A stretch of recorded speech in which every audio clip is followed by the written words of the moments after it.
Chapter 643. The black-clothed man was the shadow. Of course he was the shadow. He and Fan Xian quietly entered Dongyi. After arranging everything with the subordinates of the Overwatch Council, they disappeared. When Fan Xian charged into the sword hut, he was not there. Fan Xian knew what the head of the 6th Bureau of the Overwatch Council would do once he saw Sigu Jian. Suddenly, the shadow appeared in the manor behind the body of the master of the city. Sigu Jian had massacred the manor again. No one knew how many people he had killed. Regardless of whether they were alive or dead, as long as his physical body existed, there would always be a shadow under the sunlight. The shadow was hidden in these shadows. To be able to hide from a great grandmaster's perception, suddenly appear in front of the three of them, and capture Sigu Jian's weakest moment, the shadow was the most powerful assassin in the world. Without question, the cultivation of the shadow, the most powerful assassin in the world, had risen to the pinnacle of his life. Sigu Jian coughed up blood on the wheelchair. His entire body trembled. His body shrunk slightly and his face was pale. Killing 7 people with one strike made the great grandmaster, who had forcefully dragged it on for nearly 3 years after being heavily injured, feel a glimmer of fatigue. What consumed the most of his energy was Fan Xian's hands, which were imbued with tyrannical jinqi, on the back of the wheelchair. From the moment he stepped into the manor, Fan Xian's intentions were in opposition to Sigu Jian's. Sigu Jian forcefully released his power and forcefully suppressed the will in Fan Xian's heart. However, Fan Xian was, after all, a 9th-level ace. Other than killing people, Sigu Jian still had to focus his thoughts on him and control his mind. It took too much time, so he couldn't help but feel a bit weak. Most importantly, it was the injury he had received on Dong Mountain 3 years ago. Yi Liuyun's claw had stretched out like a dragon in the clouds, and the Qing Emperor's earth-shattering way of the Emperor's killing fist had heavily injured Sigu Jian, a great grandmaster, to the point that he was on the verge of death. The shadow had chosen this moment to strike. He had chosen the most decisive moment. In his hand was an ancient sword that was as cold as autumn water. In an instant, the light of the sword lit up the entire manor. In the next moment, the stone steps seemed to become as sparkling and translucent as jade. The shadow's toes stepped on these jade-like stone steps. With each step he seemed to become a little brighter. Occasionally, a few green leaves would fly up at this time, accompanying the autumn wind and rain sword in his hand, adding a bit of sternness. Go. The ancient sword in the shadow's hand pierced towards Sigu Jian's chest. The strike was extremely simple. There were no changes, no accumulation of power, and not even the slightest tremble. In the process of the high-speed thrust, the bright sword body was calm like autumn water, stabbing forward smoothly. It was just a bend of the elbow, a flat wrist, and a thrust. It was the simplest sword move in the world. Because it was simple, it was focused and powerful. The shadow did not need to accumulate power, because he had been waiting for this sword for more than 20 years. He had been accumulating power for more than 20 years. It was too fast. When Qingqing's leaves floated up, she was stunned to find that she had fallen behind the black-clothed man. It was so fast that the air in the manor didn't even have time to change after the ancient sword sliced through its body. It let out a whistling wind. Because it was fast, the surrounding environment didn't have time to change. The courtyard was still silent. The only thing that changed was the position of the shadow, the tip of his feet stepping on the jade steps, the light on his body, and the brightest sword at the front of the light. The tip of the sword was only a foot away from Sigu Jian's chest. A thunderous strike. In such a short amount of time, Fan Xian only had time to narrow his eyes a little. He recognized the sword in the shadow's hand. When he had tried to assassinate the emperor in the Hanging Temple, the shadow had held this sword in his hand. Fan Xian even felt a sense of familiarity with the shadow's thunderous strike. Outside the Hanging Temple, under the tall building and against the golden chrysanthemums that covered the mountains and plains, the shadow had once jumped out of the sun in a white robe and pierced straight toward the emperor's face. That day, the shadow had been dressed in white like an immortal from the heavens. He had shone brilliantly. With the plain ancient sword in his hand, he had floated down. Now the shadow was dressed in black and still held that plain ancient sword. The light on his body still shone wantonly, but it carried a coldness that came from the deepest depths of the earth. It was like a resentful spirit that had been imprisoned for tens of thousands of years and wanted to use this sword to release all of its resentment. Fan Xian's hand continued to hold the little emperor's waist. His pupils constricted slightly, but his body didn't have time to move. His heart was filled with shock. Stepping on the stone steps and crossing the green leaf, how unstoppable was this sword strike? How fast was it? It was so fast that even he couldn't react to it at all. It had even faintly broken through the limits of time. The shadow was the most powerful assassin in the world. He was the closest protector of the Overwatch Council's first and last masters in the night. After he escaped Dongi, he had always been immersed in darkness and had never walked under the sun. Even when he was assassinating the Emperor in the Hanging Temple, that seemingly brilliant strike actually contained care and caution. If the strike didn't hit, he would immediately retreat. And today's shadow was completely different from the shadow of the past. His entire being seemed to be immersed in darkness and negative emotions, but this sword strike was extremely open and aboveboard. His decades of cultivation were all condensed into this sword strike, and he didn't leave himself any path of retreat, He only wanted to advance. With boundless courage and determination he chose to advance. He only wanted to send this sword into Sigu Jian's chest. At this moment the shadow was no longer an assassin. He was a swordsman, a vengeful swordsman, a swordsman worthy of respect and admiration. The thunderous strike was softer than the wind, more traceless and faster. It was more dazzling and shocking than lightning. This was the most powerful strike the shadow could demonstrate. Regardless of whether it was Fan Xian, Haitang or anyone else, sitting in a wheelchair and suddenly facing this strike, they would probably not be able to escape. This was the first strike the shadow had truly struck out in 20 years. It was a strike that had been tempered countless times with the river of time, resentment, and netherworld emotions. In the final moment the tip of the sword broke through the air, it faintly reached another level. Just like what Sigu Jian had taught Fan Xian earlier, it could only be like this when one's heart was connected. Nothing was faster than a person's heart. No one's heart was more determined, darker, and brighter than the shadow's. The darkness was in hatred and complicated emotions. The brightness was in a determination to disregard everything. The muscles all over Fan Xian's body tightened. The tyrannical Jinqi in his body circulated quickly. As soon as his heart reacted, he was going to take the little emperor and escape this place. In front of such a strike he had no time to react. Sigu Jian could do it. Although he was already at the end of his life, had been heavily injured for 3 years, and had slaughtered the manor of the master of the city and used up a great deal of his energy, he was still a great grandmaster who could not be judged by common sense. However, Sigu Jian's expression was not the same as it had ever been. His face was extremely pale and his eyes were extremely bright. The right half of his face that had been shattered was like an ugly and terrifying god, emitting an awe-inspiring might. Even a great grandmaster would not underestimate such a strike. However, it was difficult for a great grandmaster to move. He only had one hand left. It seemed that the only thing he could move was this hand. Thus Sigu Jian moved. Raising his left arm, he spread out his index and middle fingers 4 inches in front of his chest and pressed them together. He used 2 fingers to clamp down on the thunderous strike. His face became even paler. His eyes became even brighter, and his expression became even more solemn. The strike between his 2 fingers was still advancing. The shadow was like Sigu Jian's shadow. Sticking closely to the wheelchair he let out a wild cry. Like he was crazy, crying, complaining, happy and angry he stepped on the path of escape 20 years ago. Holding the pain of his entire clan dying, his parents dying with him, he ruthlessly stabbed down. With a pop, the ancient sword, as cold as autumn water, rubbed against Sigu Jian's protruding knuckles and made a squeaking sound. It carried a heart-palpitating charred smell as it forcefully broke through Sigu Jian's finger sword and pierced into Sigu Jian's chest. The tip of the sword only entered 2 inches into the great grandmaster's body before it could move no further. Sigu Jian's eyes were already extremely bright. They were like 2 stars giving off light as they landed on the shadow's equally pale face. His fingers were like 2 large mountains holding the shadow's thunderous strike between the mountain rocks, unable to advance another inch. There was a moment of pause. The pale-faced Fan Xian gave a muffled grunt. Grabbing the waist of the little emperor beside him, he flew up diagonally like a large bird. Breaking away from the back of the wheelchair, he sliced through the air and floated toward the tree beside the manor. If he had remained behind the wheelchair, perhaps he would only be injured. The little emperor would certainly die from having her meridians severed under Sigu Jian and the shadow's double attack. Floating toward the tree, Fan Xian forcefully turned his head in the air with a pale face.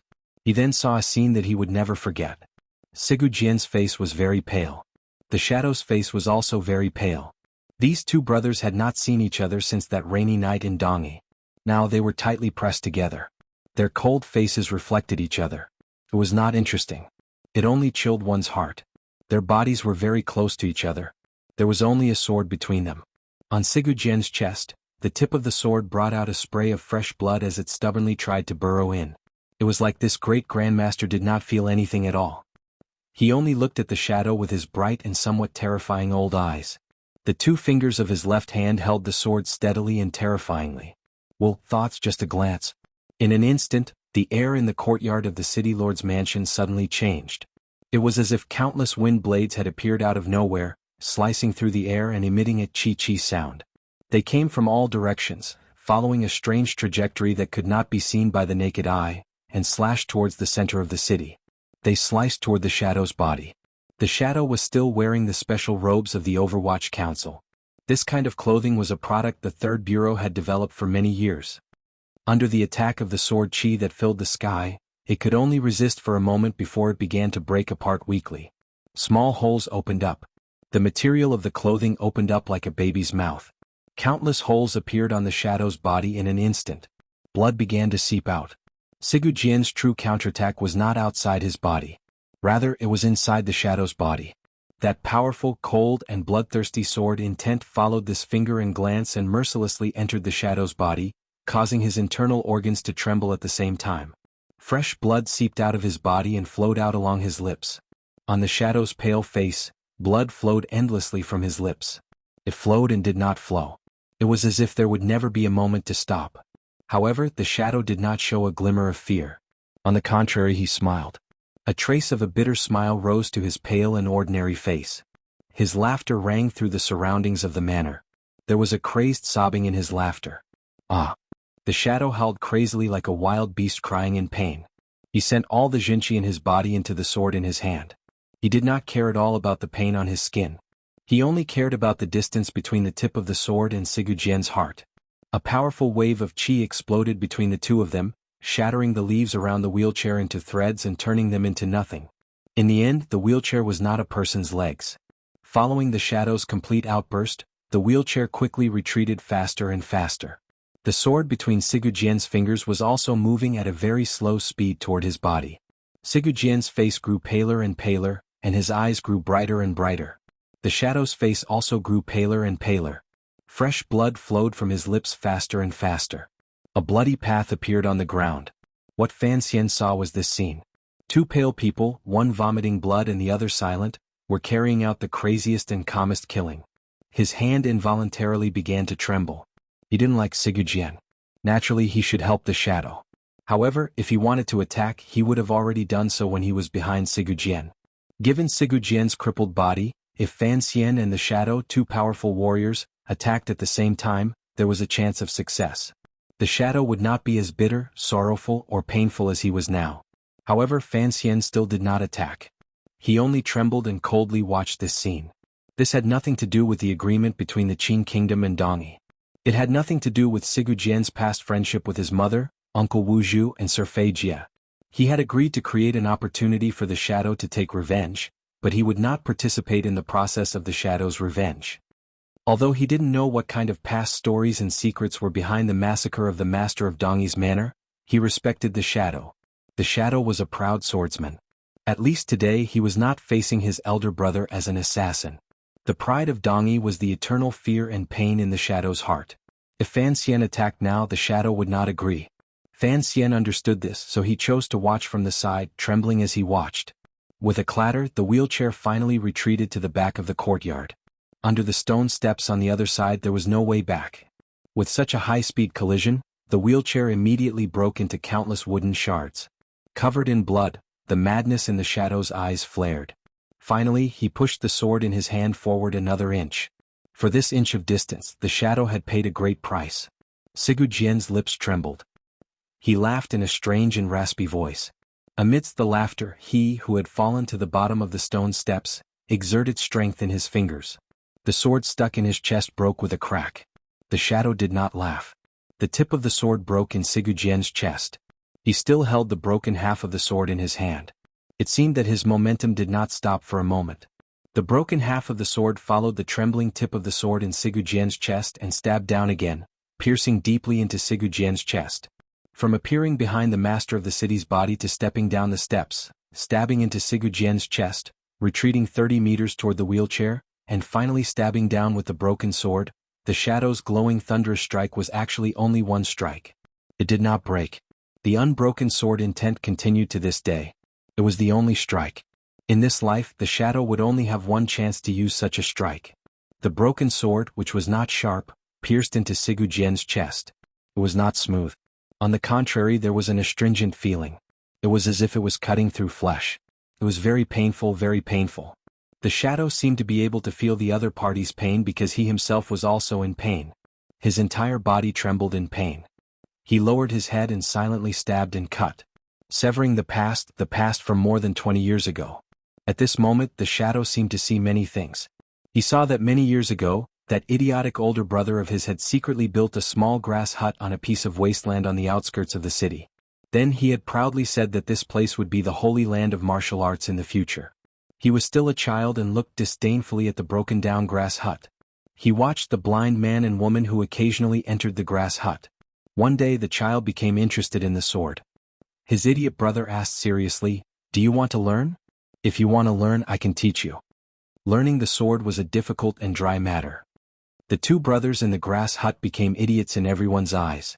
Everyone said that perhaps the manner of the master of the city had offended the temple for there to be two idiots. No one in the manor paid attention to these two idiots. Perhaps something terrifying had happened at the time, but he didn't know. He was only a child. Then, on that night, everyone died.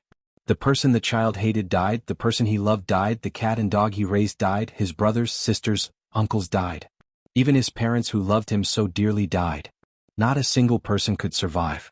Only his entire body trembled as he stood behind the curtains of the mansion. He looked at the bloody sword in his idiotic big brother's hand and the pair of expressionless eyes. He began to feel afraid because he was sure that if he did not leave, this idiotic big brother would definitely kill him. That was perhaps the night Sigu Jian truly became a great grandmaster. It was also the night the youngest man in the manor began to flee for his life. From that night onwards, the shadow became a shadow. He could only live in the darkness forever and never saw a glimmer of sunlight again. His chest was filled with anger, hatred, resentment, and fear. He didn't dare sleep at night because each time he did, he always seemed to see that pair of expressionless eyes. Thus, the shadow's face grew paler and paler. He knew that if he couldn't kill that person, he could only spend the rest of his life in darkness. That person had become a sword saint and the master of Dongi. Each time he heard this news, he felt that he could forever be that blood-covered, trembling, and silent child. Many years later, the sword that had accumulated 20 years of hatred, vengeance, and fear finally pierced into that person's body. This sword pierced through 20 years of time. Carrying incomparably complicated emotions, it finally tasted that person's blood. However, the shadow was not completely free. His entire body continued to tremble because he found that there was still so much blood on his body. Sigu Jian was still not dead. Sigu Jian's body was also covered in blood. However, it was unknown which was his and which was his brother's. The blood of brothers could often be exchanged, but it shouldn't be exchanged like this. The clothes on the two of them had been torn into countless pieces by the sword chi that crisscrossed the manor. They hung wretchedly on their bodies. Sigu Jian's eyelids drooped slightly as if he would soon be unable to open them. His small body, like the shadow, began to tremble violently. Sigu Jian's two fingers held the tip of the sword. Like lightning, he pulled it out and sliced toward the shadow's neck. The shadow did not dodge. The fingers of his left hand formed a sword and pierced toward the bloody hole that had appeared after the tip of the sword had been pulled out. A life for a life. It would not end until one of them died. With a muffled slap, the two people's bodies separated abruptly. The shadow was like a rock, kicking up a trail of dust. He quickly followed the bloody path back and crashed heavily into the stone steps. Coughing up blood endlessly, he found it difficult to stop breathing. Sigu Jianji sat on the other side of the stone steps. There was half of the broken sword on his chest. The other half of the sword tip was held between his fingers. He looked coldly at the shadow on the other side of the stone steps. A trickle of blood slowly trickled down from his lips. The courtyard of the master of the city's manor sank into a terrifying silence. Fan Xian and the little emperor stood far away under a tree, watching the scene of brothers killing each other with pale faces. The little emperor didn't know who the black-clothed man was, but she could see that his strength was extremely powerful. Otherwise, he would not have been able to last so long with Sigu Jian. Fan Xian knew that in the end, it was the shadow who had lost.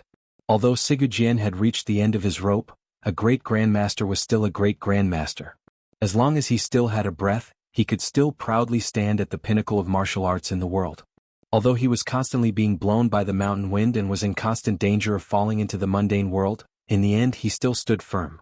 However, the shadow should feel proud. Fan Xian's eyes were slightly moist. He also felt proud for him. A 9th-level ace appeared powerful, but to be able to injure a great grandmaster into such a wretched state in a one-on-one duel was truly an exceptional performance. In the last moment, Sigu Jian had already used his great grandmaster realm and powerful willpower to control the situation. It was clear he could have killed the shadow. Why didn't he do so? Did he feel pity for his own brother? Fan Xian did not believe that this bloodthirsty and murderous great grandmaster would have such a warm feeling. After the scene was silent for a long time, Sigu Jian suddenly asked in a raspy voice, "If we count it seriously, you should be the first disciple of the Sword Hut." The shadow lay in a pool of blood and didn't reply. He only looked at him emotionlessly and unconsciously. Sigu Jian coughed endlessly and said, "To be able to use such a strike as you did today, you should be proud." A moment later, the shadow suddenly opened his mouth and said, "Why?" Why had Sigu Jian's temperament become deranged that year, killing in all directions, slaughtering his own clan, and not even sparing his own father and younger brother? This question had circled around the shadow's heart for many years. Under these circumstances he finally asked it. Sigu Jian knew what he was asking and so did Fan Xian. However, Sigu Jian did not answer the question. He only coldly said, "Those who stand in my way must die. You have followed us for a day and watched for a day. I had thought that you understood something by using that strike. Unexpectedly, you would still ask such a childish question. Little brother, you truly disappoint me." After these words were said, Fan Xian's heart jumped. Sigu Jian had long sensed that the shadow had been following him. Sigu Jian's teachings to him were not only targeted at him. He also hoped that the shadow spying in the dark would be able to sense something from it. The shadow was also silent. His ordinary eyes stared viciously at Sigu Jian at the foot of the stone steps in the distance like a wild beast. He didn't say a word. He didn't need to debate what he should believe between the tragedy of the past and the words he said today. He only needed to confirm what he believed. Fan Xian followed the shadow's gaze and looked at the terrifying wound on Sigu Jian's chest. It was a blur of flesh and blood with a faint green light glowing on it like some kind of poison. Miraculously, it maintained the last signs of life in the organs that should have rotted to death. This was the punch the Qing Emperor had given Sigu Jian on Dong Mountain. Sigu Jian should have died a long time ago, but he had been able to drag out his life until now. There had to be something hidden, particularly the terrifying wound on his chest. Sigu Jian coldly used the last of his clothing to cover the wound on his abdomen. He glanced at the shadow and then at Fan Xian. He said his last words, "A swordsman is a lethal weapon. Only saints can use it." Fan Xian was silent. He immediately understood the meaning of Sigu Jian's words. A swordsman was a lethal weapon. Only saints could use it. Saints were originally emotionless. Chapter 645. The original words were, "Soldiers are lethal weapons. Saints have no choice but to use them." I won't use such a merciful meaning, so I changed it to, "Those who are not saints cannot use them." I am satisfied that even if it is a story, it has to be carefully managed. Yesterday everyone gave me a lot of face and threw a lot of votes. I'm getting closer and closer to Lao Wu on the monthly votes list. I'm still 100 votes away from him. I feel like I can see stars shining. Let's keep chasing. Yahoo! This was a world of natural selection. To poke their heads out from the layers of reeds by the North Sea and to have the right to be first among the pack of wolves on the grasslands, they needed to abandon their so-called weak emotions. Saints were heartless and the most heartless. Otherwise it was not possible to transcend. The courtyard of the city lord's residence was quiet. The corpses and pools of blood on the ground had been pushed to the bottom of the courtyard walls by the previous tremors. It was as if they had been swept by the hand of God. The blood had turned into red paint that had been brushed with a few green leaves that had recently fallen. With these green leaves as a boundary, Sigu Jian and the shadow, the two brothers, each sat below 2 stone steps. Heavily injured and speechless, they looked at each other coldly. Suddenly, a concentrated whistling sound came from outside the manor. It was like a dozen catapults had launched an attack on the manor at the same time. The millstone-sized rocks sliced through the air. Sigu Jian's expression did not change. The shadow's expression did not change. Fan Xian was walking toward the shadow. His expression also did not change. The three of them had all heard clearly that it was not rocks flying through the air. It was people. It looked like the bloody case in the manor had finally startled the aces standing stupidly outside the sword hut. The Northern Qi Emperor had come to Dongyi with Lang Tiao and Friar He, 2 ninth-level aces. As for whether or not the Tianyi Dao sect had any hidden aces hiding in the dark to protect them, no one knew. Since the day before, all of the disciples of the Sword Hut had returned from their respective cultivation places and stood guard in front of the Sword Hut, silently waiting for their teacher's edict. Adding the two sides together, there were a dozen ninth-level aces. Thinking about it, there were only 2 ninth-level aces in the entire Qing kingdom. One couldn't help but feel a glimmer of surprise and envy at Dongyi's uniqueness. With so many aces breaking through the air and arriving, the aura was indeed shocking. The wind blew.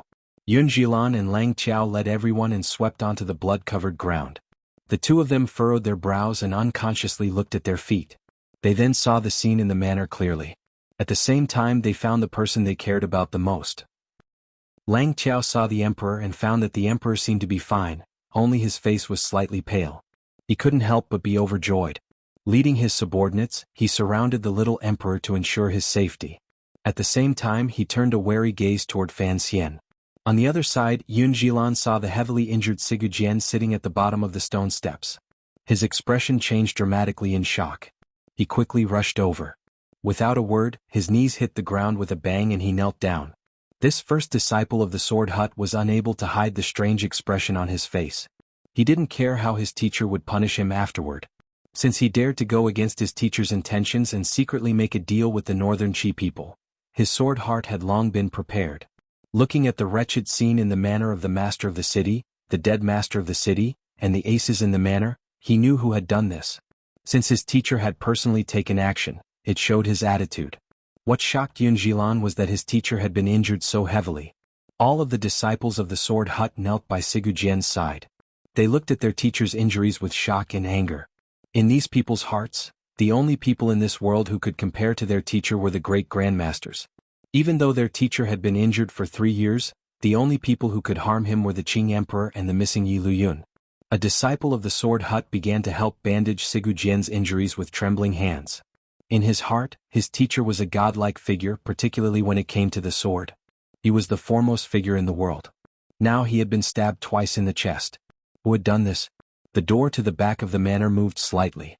The second disciple of the Sword Hut walked in, supporting 13th Wang. They saw the scene in front of them and couldn't help but be shocked. 13th Wang in particular was still poisoned. Last night, he had forcefully raised his realm and held a willow tree to stop everyone and help Fan Xian enter the Sword Hut. He was completely exhausted.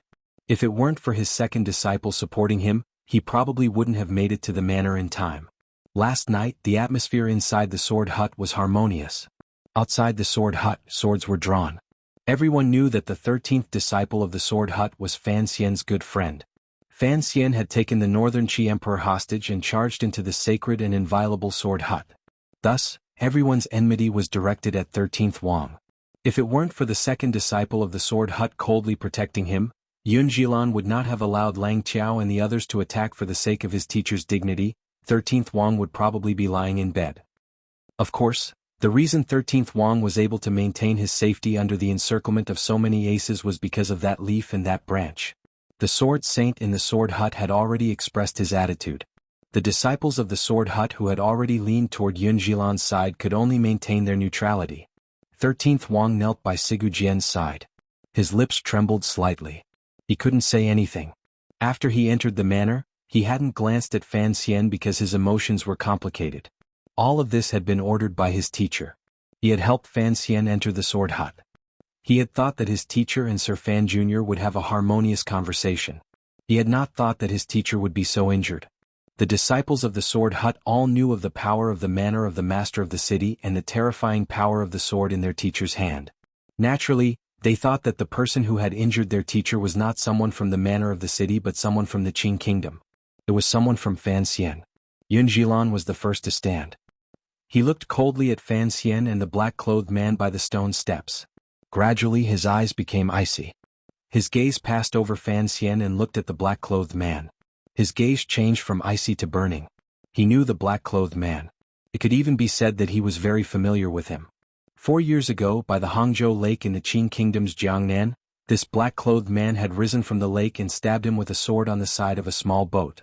Then, the two of them had carried out a chase and being chased for a number of months in the Jiangnan area. Yun Jilan knew the black-clothed man's strength. He had even always thought that, other than his teacher, this black-clothed man's sword technique was the sharpest and most sinister, even sharper than his own. Yun Jilan was already a 9th-level ace, so he knew how powerful the black-clothed man was. He didn't need to think too much to know that the only person present who could injure his teacher with a sword was that black-clothed man. He slowly pulled out the long sword at his waist and walked step by step toward the stone steps. The distance between each step was fixed, no more, no less, exactly 2 feet. The sword in his hand was 3 feet. The distance between him and the shadow was 30 feet. The legendary true master of the 6th Bureau of the Overwatch Council, Sir Shadow. As Yun Jilan walked, he coldly said, "This is the first time I've seen your true face." Yun Jilan took 5 steps closer and closer to the stone steps. The sword intent on his body grew thicker and his murderous intent grew stronger. Regardless of what difference this first disciple of the Sword Hut thought of the future of Dongi and his teacher, when foreign enemies attacked and the Qing people dared to injure his teacher, Yun Jilan's chest was filled with murderous intent. He had to kill the other party under his sword. If the other party had been in perfect condition, Yun Jilan would not have had much confidence.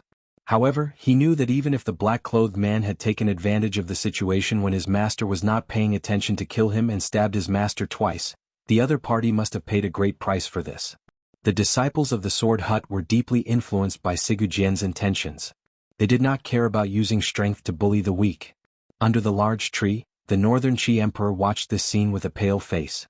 She didn't know if the Sword Hut and the Qing Kingdom would come to blows or how Fan Xian would deal with these matters. In her opinion, even if Sigu Jian wanted to reach an agreement with the Qing Kingdom, given this great grandmaster's bloodthirsty nature, he would not allow the black-clothed man, whom Yun Jilan called the head of the 6th Bureau of the Overwatch Council, to leave alive. Suddenly, the little emperor seemed to think of something. She thought of the word Sigu Jian had mentioned earlier. Her eyes lit up. A glimmer of red appeared on her pale face. Fan Xian was half kneeling by the shadow's side, helping him tend to the wounds on his body. The countless bloody cuts made by the sword qi were still seeping blood. Fortunately, the Overwatch Council's robes had some effect. The wounds were not deep and did not need any special treatment. Given the shadow's powerful body, he should be able to stop the bleeding. The biggest problem was inside the shadow's body. Fan Xian's palm was placed on his back. Slowly, he sent in a stream of Tianyi Dao's natural jinqi. Carefully, he checked the situation inside. His expression grew more and more serious. A moment later, he took out a medicine from his clothes and fed it to the shadow's lips.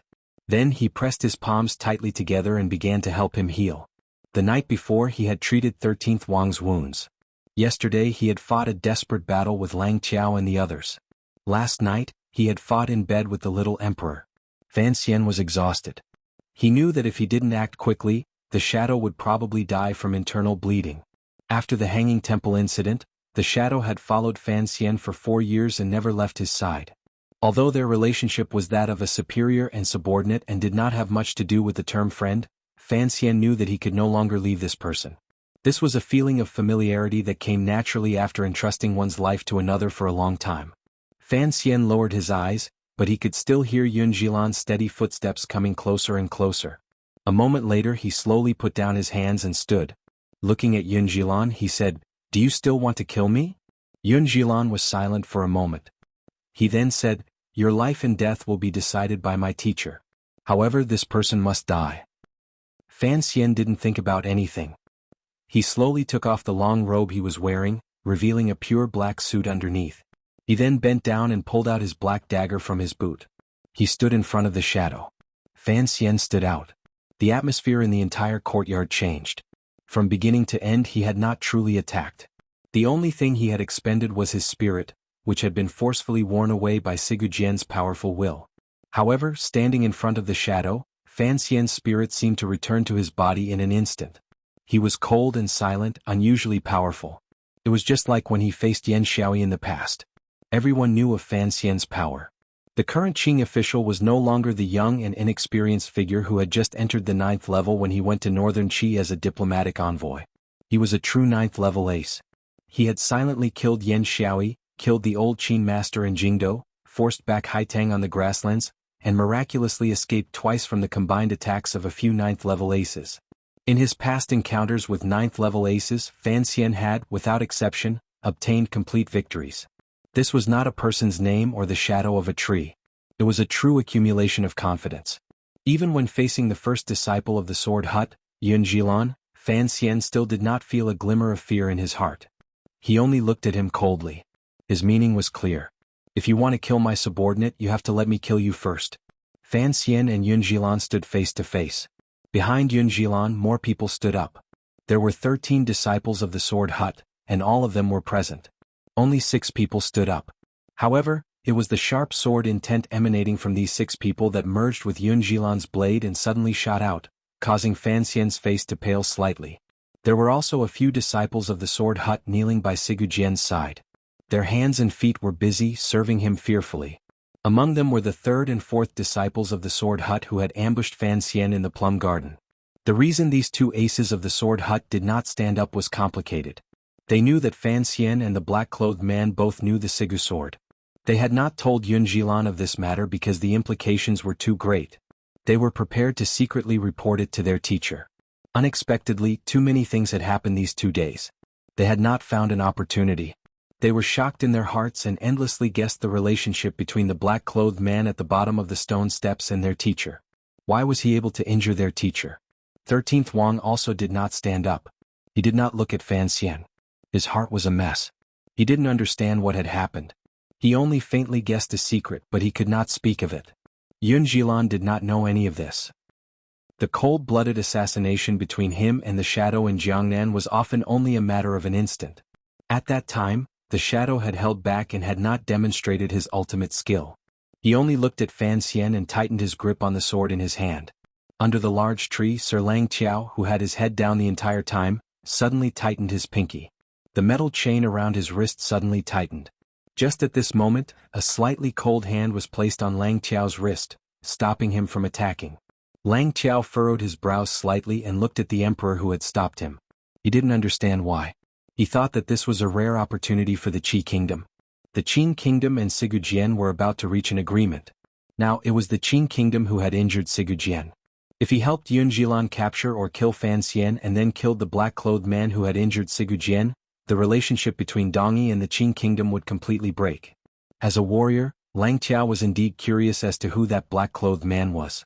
Was he truly the legendary foremost assassin in the world, the Shadow of the Overwatch Council?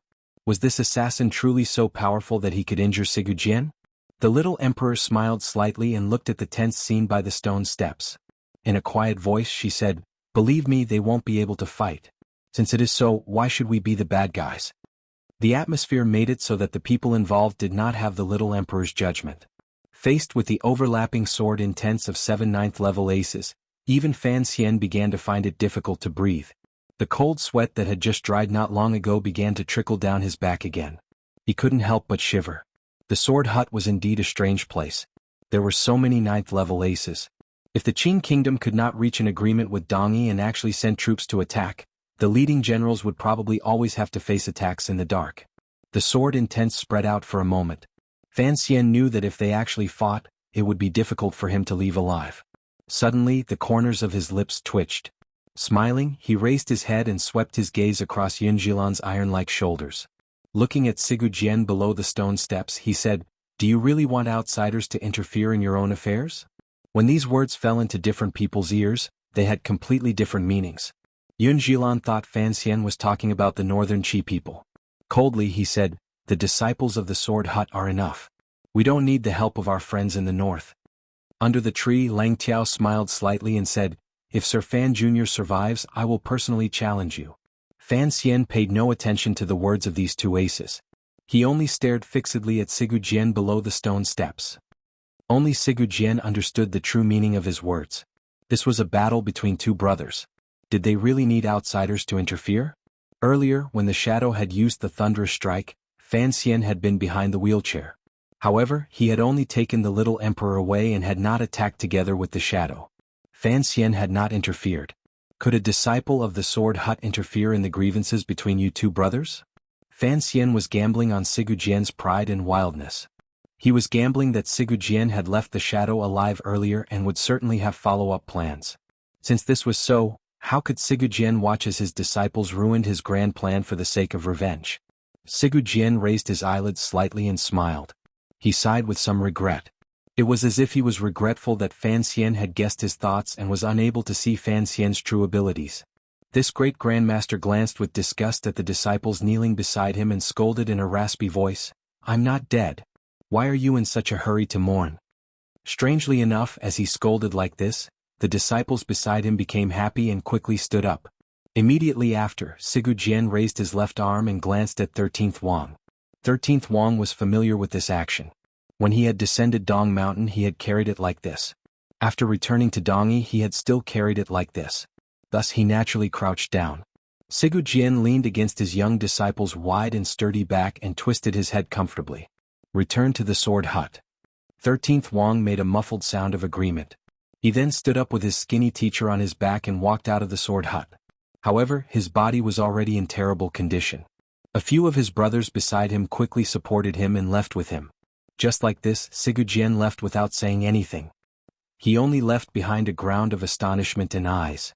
Fan Xian looked at Yun Jilan, who was close at hand, and said, "Master Yun, you've already disobeyed the sword saint a few times.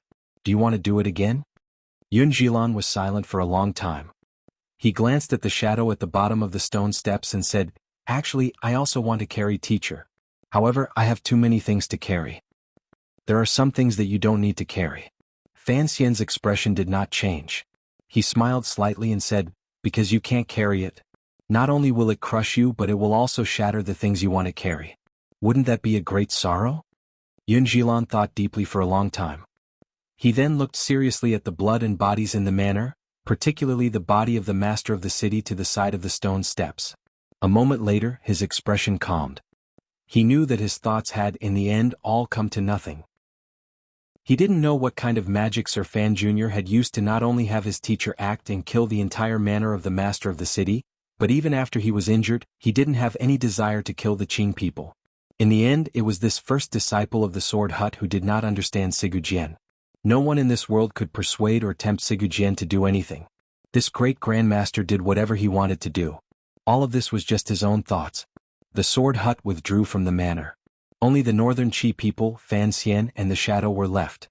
Lang Qiao placed his hands behind his back and walked out from under the tree. Looking at Fan Xian, he smiled slightly and said, "Sir Fan Jr. is indeed skilled. With just one sentence you were able to force the sword hut to not attack. However, I am not a Dongyi person. Today's opportunity is rare. Do you want to spar?" One cannot be shameless to such an extent. Fan Xian had just escaped the danger of the sword intent. His entire body relaxed from exhaustion. Sitting on the stone steps beside the shadow, he didn't even raise his head. With a smile, he said, "This is a sentence your emperor gave me today. I'll give it back to you. Sir Fan Jr., I don't know who is more shameless in this world." The curved knife and golden chain behind Lang Qiao's back rattled slightly in the wind. Paired with his steady voice, it was even more beautiful. "Your sister is a disciple of Tianyi Dao and has received orders from my teacher to control the affairs of Qing Mountain. Although sister disciple Fan has returned to the Qing kingdom, the teachings of the sect still exist. Even if you don't remember old friendships, you still have to remember the righteousness of the sect. Last year, in late autumn, the Qing Mountain disciples suffered heavy casualties in Shiliang Road. Do you think I would let this go? So, you also know she died in Shiliang Road." Fan Xian raised his head. Two beams of cold light shot out. "Don't say there is anything wrong with Imperial Advisor Ku He's orders. Even if my sister takes over Haitang's control of Tianyi Dao in the future, if Tianyi Dao still dares to mess around in the Qing kingdom, I will still continue to kill." After these words were said, there was a clamor under the tree. Lang Qiao's brows also furrowed. He didn't know how Fan Xian could still be so unyielding under such urgent circumstances. Although the disciples of the sword hut had left, the northern Qi aces were still there. Even if Sigu Jian was hindered by something and didn't want to kill Fan Xian or the black-clothed ace, when the northern Qi people attacked, they would not have any psychological barriers. This first disciple of Tianyi Dao did not know what had happened last night. How could he know that Fan Xian looked at these northern Qi aces as if they were his own subordinates? "Your emperor is already one of my people. Are you still far from becoming one of my people?" Under the tree, the little emperor smiled and said, "Our northern Qi is famous for its literature. Of course we will not bully the weak with numbers. So Lang Qiao, let's go." After these words were said, it was Fan Xian who furrowed his brows. He looked at the little emperor and suddenly said, "Can you come over for a moment?" It was extremely rude to speak to His Majesty the Emperor in such a tone. However, what shocked the Northern Qi people was that the Emperor was not angry. He only smiled slightly and said, "What business does Minister Fan have? Let's talk after you've rested." Fan Xian saw clearly the coldness and slight anger between the little emperor's brows. He knew that she was, after all, an emperor. In front of her officials, she was terrified of making a mistake. His words earlier had indeed crossed the line. He couldn't help smiling self-mockingly and said, "Your Majesty, I have something important to report." The little emperor was silent for a long time. No one knew what kind of struggle she was going through in her heart. Today she had seen too many profound things that had nothing to do with power. Her state of mind had been greatly shaken. Looking at Fan Xian's expression, she thought of the even greater shock her state of mind had suffered last night. After a long time, the little emperor coldly said, "All of you go out. I have something to say to Minister Fan." After these words were said, there was another clamor, particularly Lang Qiao, who turned his head in shock to look at his emperor. He didn't know what the situation was. A few days ago, the emperor had made up his mind to join hands with Yun Jilan's faction of the Sword Hut to kill Fan Xian in Dongyi. Yesterday, everyone had seen Fan Xian take the emperor into the Sword Hut. The hatred between the two sides should be irreconcilable. Looking at their expressions as they spoke, it was completely different from what everyone had imagined. Friar He, who had been standing by the little emperor's side the entire time, was also shocked. He glanced at Lang Qiao suspiciously and waited for him to speak. Lang Qiao took 2 deep breaths and waved his hand, leading everyone out of the manor. Regardless of whether or not he was worried that Fan Xian would harm the emperor, since the emperor had issued an edict as officials, they could only act according to the edict. The manor of the master of the city once again recovered its calm. Fan Xian stood and walked to the little emperor's side. Looking at her calmly, he suddenly opened his mouth and said, "The things you heard at the end today, don't tell anyone. Otherwise, I will also tell everyone what I know." The little emperor's expression changed slightly. A cold light flashed through her eyes. She had not thought that Fan Xian would guess her thoughts so quickly or that he would use her secret to threaten her. The head of the 6th Bureau of the Overwatch Council was Sigu Jian's younger brother. This matter could be used to great effect. It could even shake the foundations of the Qing court and create an irreconcilable conflict between the Qing Emperor and the Overwatch Council. Northern Qi's brocade guard was not just for show. A long time ago, the little emperor had learned from Wei Hua that the Qing emperor had always believed that the assassination in the Hanging Temple was done by Sigu Jian's unknown younger brother. The little emperor took a deep breath. This secret was too important for Northern Qi. To be able to throw the Qing kingdom into chaos, it could, without question, turn Northern Qi around. However, Fan Xian held a secret that was enough to topple all of Northern Qi. Her expression changed for a long time. In the end, she quietly said, "I understand." Outside the manor, the expressions of Lang Qiao and the others changed endlessly. They had never thought that after they had been so anxious all night outside the Sword Hut and constantly worried about the emperor's safety, in the end, the emperor and Fan Xian seemed to be having a very good conversation. Lang Qiao's pupils suddenly constricted. "Send an order back to the Qing kingdom to have Mu Ping rush back."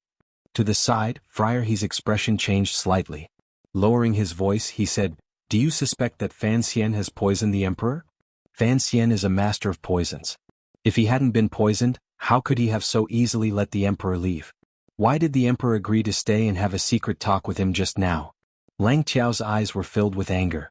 Enunciating each word coldly, he said, "Fan Xian is as poisonous as a snake or scorpion. He cannot be underestimated." Lang Qiao's intelligent reaction could not be said to be slow. However, he had no idea that Mu Peng had long been locked up by Fan Xian in the 7th Bureau of the Overwatch Council. He also did not know that Fan Xian had indeed poisoned the little emperor. However, it was not a poison that would kill. Instead, it was a poison in the heart that had no antidote. Chapter 646.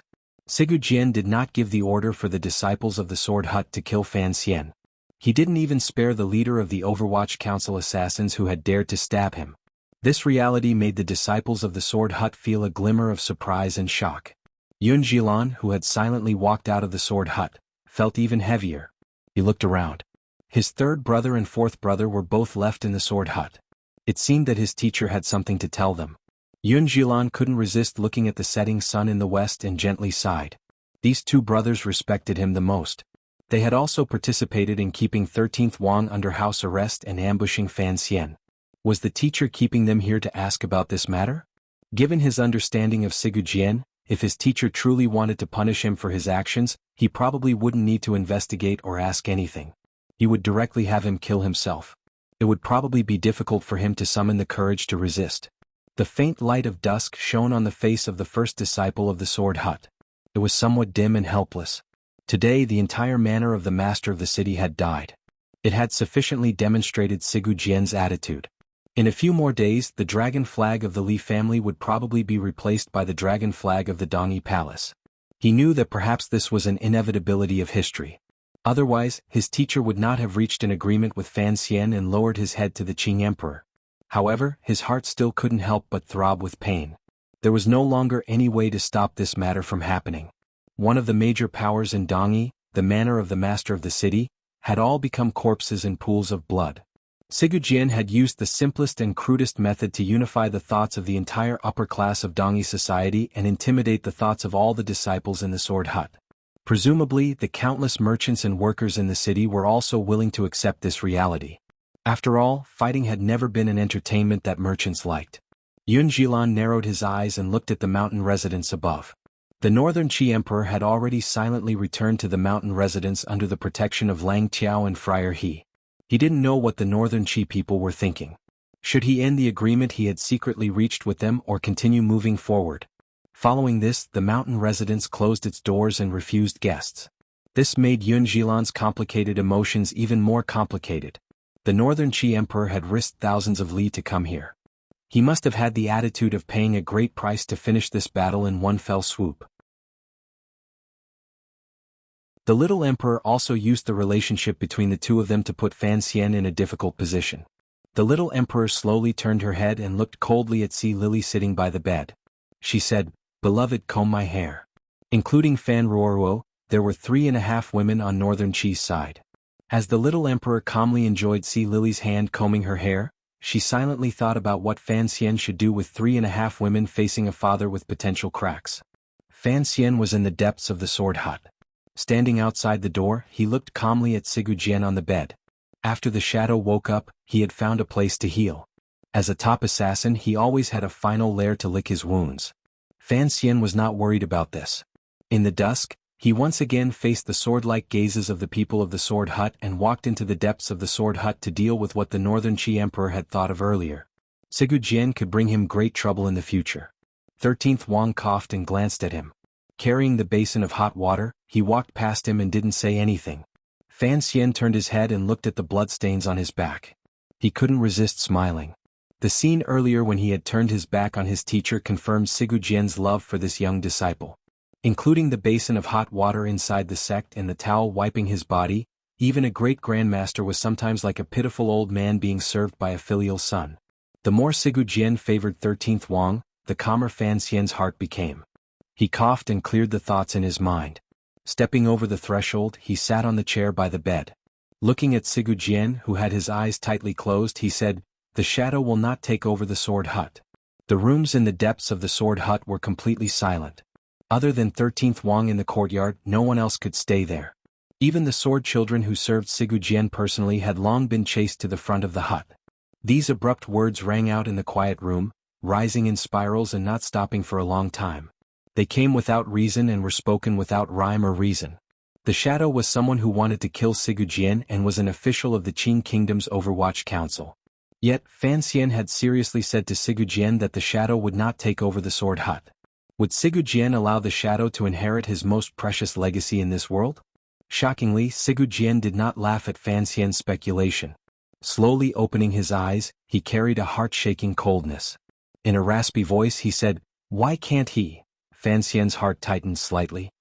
He hadn't thought that with one sentence, this great grandmaster would directly reveal his true thoughts. He couldn't help but smile bitterly. In a quiet voice he said, "Because he is my person." You are half a Dongyi person, but he is an entire Dongyi person. Sigu Jian slowly closed his eyes again. He is my younger brother. He is the true first disciple of the sword hut. After I die, if he doesn't take over the sword hut, does he have to hand it to you? Me? Fan Xian shrugged.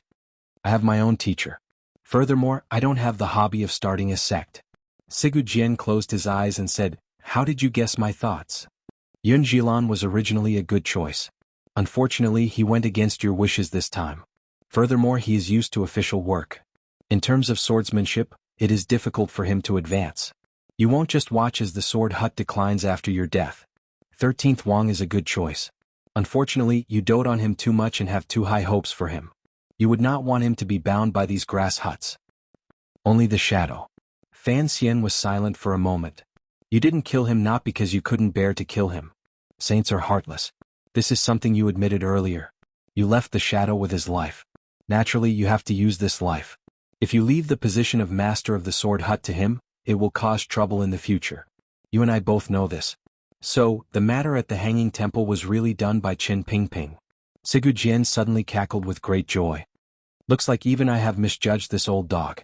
He has no loyalty to your emperor to speak of. Fan Xian was not angry. He smiled warmly and said, no one can doubt the director's loyalty to the Qin kingdom. If you want the shadow to rise to the surface and incite a battle between the emperor and the director, I advise you to quickly give up. Sigu Jian fell silent. He didn't speak for a long time. The entire sword hut was enveloped in an oppressive atmosphere. From last night until now, Sigu Jian finally understood that Fan Xian, the son of an old friend, indeed had a calmness and even coldness that was difficult to find for normal people. He had guessed the true intentions he had been hiding from his slight movements. How long can you hide the fact that the shadow is my younger brother? A year? 2 years? Sigu Jian suddenly said coldly. What happened in Dongyi today will eventually be sent back to Jingdo. Do you really think your emperor won't guess anything? I don't care what he guesses. As long as he can drag it out, that's that. I hope you don't make this matter clear and real. Fan Xian looked at Sigu Jian's thin face without shrinking back. In Dongyi, there are only 6 people who can guess the shadow's identity. Earlier, the 3rd and 4th disciples in the hut had already seen you and told you what happened the night before. Presumably you had them seal their mouths. Given your position in their hearts, they probably won't say anything for the rest of their lives. As for 13th Wang, I believe in his nature and virtue. All that is left is me, you, and the little emperor. If you don't say anything and I don't say anything, what is there to be afraid of? Sigu Jian coldly said, the problem is that you still have no way of convincing me. Why wouldn't I say anything? Once the world knows of this matter, your emperor will certainly kill Qin Pingping. If Qin Pingping dies, what will you do? Fan Xian was silent for a long time. He then said, you pretended to agree to the agreement between us. In reality, you put your sights on the future. If the director died, the Qin kingdom would sink into internal strife. How would we have the time to look elsewhere? I just don't trust your emperor. Sigu Jian suddenly opened his eyes and looked at him. I still trust you a little more. The problem is, as long as you are not emperor, it is useless no matter how much I trust your sincerity. It is not up to you to make decisions in the Qin kingdom. Fan Xian's expression was very serious. I indeed do not have the ability to make the decision to have the emperor give up on his determination to start a war. If you anger me, at least I can make the decision to have the Qin kingdom destroy your Dongyi. He stood up and said, don't try to incite internal strife in the Qin kingdom. Don't try to have my most respected elder sink into danger. Otherwise, there will be no agreement in my heart. Sigu Jian didn't say a word for a long time. Suddenly he said, if such a day truly came, would you still have the heart to think about Dongyi? These are all things that haven't happened, but this kind of threat is an alarm that can be sounded ahead of time. Sigu Jian looked at him and said, did you also use such a crude method to force the female emperor of Northern Qi to shut her mouth? Fan Xian was not worried that the little emperor's gender would be leaked by Sigu Jian. The collapse of Northern Qi was not a scene this great grandmaster wanted to see. Straightforwardly he replied, I have found that I can only use a crude method to solve these problems. This is what I learned from you. Don't try to use me or control me, Fan Xian said. His state of mind was in a mess. It was as if he had returned to the old Fan Manor in Jingdo many years ago and he was talking to his father. From the moment he came to this world, each of his actions and thoughts appeared to be free. In reality, they had always been shrouded in countless shadows. His father, the emperor, Qin Pingping, and all of the old men were arranging his future according to what they thought was correct. Later there were a few more monsters among these old men such as Ku He and Sigu Jian on the bed. They all wanted to use what had happened in the past to secretly control him. If Fan Xian was not Fan Xian, his life would probably be much easier. As long as he continued to walk at a fixed pace, he would be able to live happily. However, he did not want this. Even if Yi Qingmei's name always shrouded his head, he still did not want it. After 2 days, the two major diplomatic groups from Qing and Northern Qi finally slowly and solemnly arrived on the road. After the two diplomatic groups left the Song Kingdom, they began a vigorous race at low speed on the road. It seemed that neither wanted to be the first to step onto Dongyi's territory and launch the first wave of political attacks. The head envoy of the Northern Qi diplomatic group, Wei Hua, faintly felt that it was strange, but he could not change anything. He guessed helplessly that Fan Xian had probably long arrived in Dongyi. However, the officials of the Board of Rights in the Qing diplomatic group had no idea that the Northern Qi negotiator who had arrived early in Dongyi was their emperor. The welcoming ceremony in Dongyi was very lively. However, it was hard to avoid a number of problems in the middle. Because all of the officials in the manor of the master of the city had died, the officials Yun Jilan had recruited from various territories acted hastily. These details all fell into the eyes of the officials of the two diplomatic groups.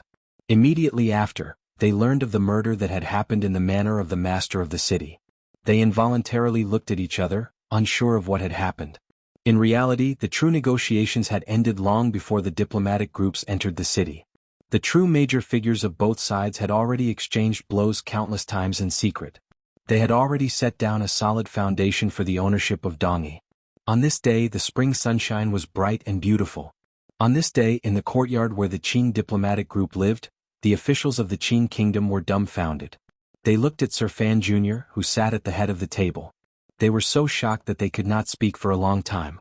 Of course, they knew that Sir Fan Jr. had entered Dongyi ahead of time. But they could not have imagined that Sir Fan Jr. had used only 3 days to beat back the aggressive offensive of the Northern Qi people, convince the proud and aloof Sword Saint Grandmaster, suppress the opposing forces in Dongyi, and help the Qing kingdom settle this matter. After hearing Sir Fan Jr.'s words, all of the Qing officials became excited. If it weren't for the Dongyi officials outside, the cheers would probably have broken through the roof and rushed into the blue sky above Dongyi's head.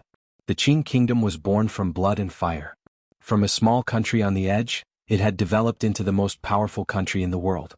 It had relied on endless conquering of the borders and endless wars. Particularly 20 or 30 years ago, the emperor had personally led an army to conquer the north and the south. Only then was he able to conquer the Qing kingdom's present territory and power. The words "conquering the borders" had long become a part of the blood of the Qing people. Regardless of whether it was corrupt officials or honest officials, peddlers and pawns or scholars, they all passionately hoped that the Qing kingdom could unify the world. However, 20 years ago, the three major powers in the world had stood together. The Qing kingdom had been quiet for too long. The enthusiasm for conquering the borders had been suppressed for too long. After the Dong Mountain incident, knowing that the two great grandmasters of the enemy countries were no longer an obstacle, all of this enthusiasm exploded forth. Dongyi was added to the Qing kingdom's territory. This was not conquering Nanzhao or invading the grasslands to the west.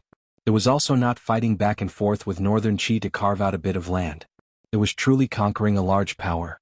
Other than the emperor's 3 personal expeditions to the north, which had shattered the Wei kingdom and established the Qing kingdom, being able to conquer Dongyi was, without question, the most glorious stroke in the Qing kingdom's history of conquering the borders. All of the officials looked at Fan Xian like they were looking at a god. Their eyes were burning with passion. Without wasting a single soldier and just relying on negotiations, they were able to obtain such great benefits for the Qing kingdom. They could no longer find any words to describe their feelings. They even thought that the emperor truly had foresight and was prepared to make Sir Fan Jr. a king 2 years ago. Sir Fan Jr. had accomplished such a great deed. Even if he didn't split the land, he would not be able to escape being made a king.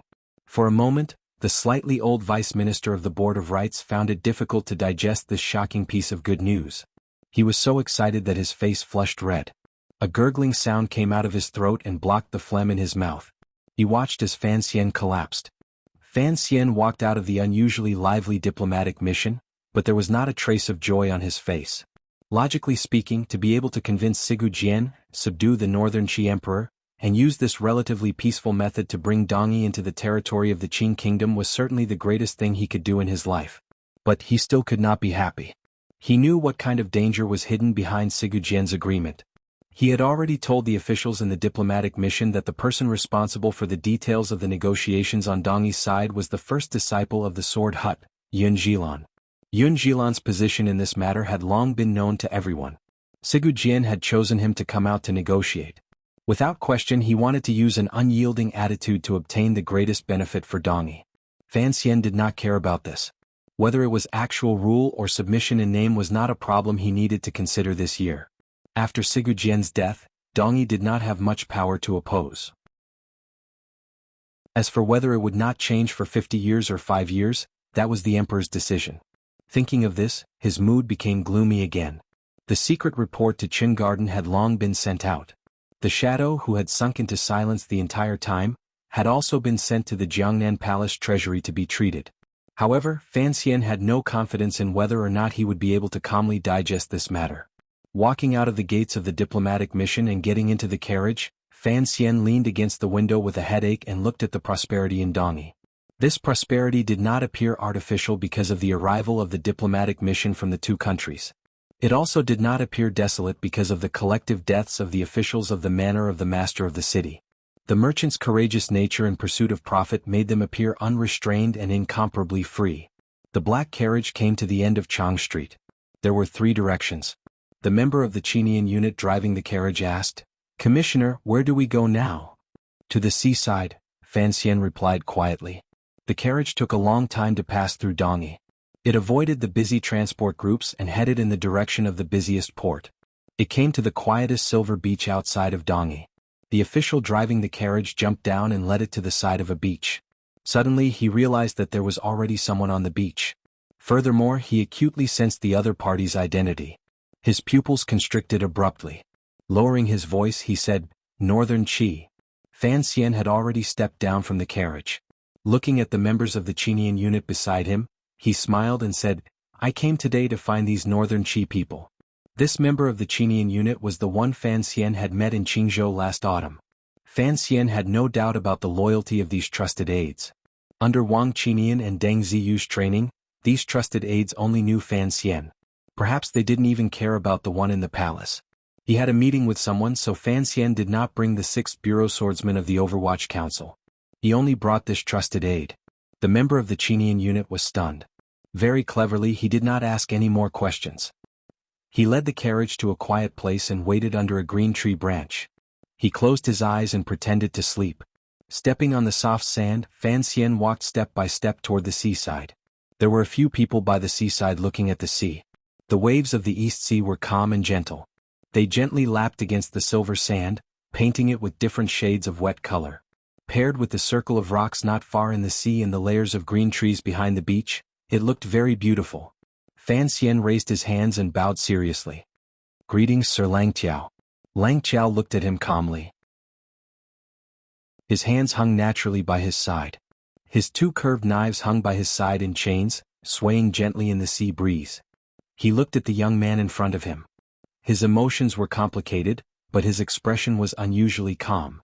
A moment later, he opened up the path to the seaside and walked toward the distance of the beach. Fan Xian walked to the side of the young man wearing a plain robe and full of scholarly aura. Putting his hands behind his back, he looked at the sea with him. Sea Lily wore a beautiful light yellow dress. Like a fairy, she smiled as she accompanied the 2 of them. The young man was the young emperor of Northern Qi. Northern Qi had completely lost the Dongi matter. He could not leave the court in Shangjing and the throne for too long. He had to leave today. In the diplomatic group, the officials of the Qin kingdom had been excited and worried that Northern Qi would sabotage them. At the time, Fan Xian did not reply because he was about to meet the Northern Qi emperor. The Northern Qi emperor's sword-like eyebrows remained straight. His eyes were clear and determined. No one would be able to see that under his clothes he was a woman. He didn't even glance at Fan Xian. Suddenly he raised his right arm and pointed at the vast sea. In a particularly firm tone he said, "If I were a man, I would certainly be able to unite the world and conquer this sea." The waves suddenly grew and crashed into the rocks in the distance, stirring up a thunderous sound and swallowing up the Northern Qi emperor's words, which were full of confidence and dissatisfaction. Chapter 647. In the blink of an eye, the waves on the shoreline expressed their anger toward the rocks and longing for the sand. The sound of the waves was like thunder and they were shaped like snow. Without touching the clothes, they retreated, leaving behind a patch of peace. Half the eyes were blue sea and the other half were blue sky. Fan Xian heard her words clearly and couldn't help smiling bitterly. If I were a woman, I would certainly be much happier than I am now. He knew that the little emperor had too much dissatisfaction and unwillingness in her heart. As a person of the Qin kingdom, Fan Xian didn't have many opportunities to experience the little emperor's imperial schemes and power plays. After so many years of private interactions, he knew that although the Northern Qi emperor was younger than him, her will was particularly mature. Her methods of doing things were unusually cold and heartless. Perhaps the dragon chair was indeed an incubator that could turn people into strange creatures? From birth, the female emperor beside him had been raised as a man. The process of her growth had been a completely abnormal process. Even now she had not become a pervert. Instead, she had become a slightly cold, ambitious, and particularly unwilling emperor to the arrangements of fate. It should be said that the Northern Qi Empress Dowager was truly an extraordinary figure. Thinking of how he had thought there was a big problem between the Empress Dowager and the Emperor and wanted to use this to wedge himself into Northern Qi court politics, in the end, he had helped this mother and son cover up, got rid of Shenzhong and subdued Shang Shanhu. Fan Xian felt a bit of bitterness in his heart. His admiration for this mother and son grew stronger and stronger. Woman? The Northern Qi Emperor placed her hands behind her and looked at the boundless ocean in front of her. A glimmer of mockery rose to the corners of her lips. In this world, women are all accessories to men and are forever in a position to be dominated. If you truly became a woman, you would probably cry endlessly in your blankets every night. Fan Xian was silent for a long time. He then suddenly said, "Do you loathe your identity as a woman?" "Correct," the Northern Qi Emperor said coldly. "If my body wasn't that of a woman, how could I be threatened by you?" Fan Xian smiled and didn't say anything. He thought to himself that this female emperor's heart was indeed a bit like a heartless man's. Everything she thought about was power and country. She lacked much of the gentleness he had imagined. The two of them fell into silence at the same time. They stood side by side and looked at the sea with their hands behind their backs. Not far from them, Sea Lily, dressed in light yellow, was holding a delicate little paper umbrella in one hand. She crouched down slightly and was picking up seashells on the beach. It was unclear whether or not her attention was on the two of them. The tips of Fan Xian's brows rose slightly. He thought of the seaside in Danzhou 3 years ago when he and the emperor had stood on a wooden plank and looked at the sea. At that time, white waves had risen from under their feet. Now he was once again looking at the sea side by side with the Northern Qi Emperor. Putting aside the change of time and the flow of time, just these 2 times looking at the sea was enough to explain many problems. After struggling and working hard for a long time in this second life, he finally had an influence that others could not have in Northern Qi in the Qin kingdom. The Northern Qi Emperor's expression was cold. His straight, sword-like brows appeared particularly calm. His clear eyes had a sense of keeping strangers away. His not-so-long eyelashes rested calmly on his eyelids. The diplomatic mission has already arrived in Dongyi. I must return. She suddenly looked forward and said, I must admit that I have taken the risk to come south this time and have not obtained any benefits. I'm very disappointed. What is there to be disappointed about? At least you didn't kill me. The world hasn't fallen into chaos. Fan Xian looked at her expression. For some reason he felt a faint sense of pity in his heart. It was just like that crazy night when he saw her cry crazily. He knew that this emperor, who was female and had a man's heart, had not lived a happy life. Quietly he said, although you are the monarch of Northern Qi, you cannot change what has already been decided. The Northern Qi Emperor's voice was slightly sharp. Using a harsh and bitter tone, she said, For example, I am a woman? Fan Xian smiled bitterly. He wondered how the conversation had turned to this again. Shaking his head, he said, It is very difficult for one person to change the entire world. This has nothing to do with gender.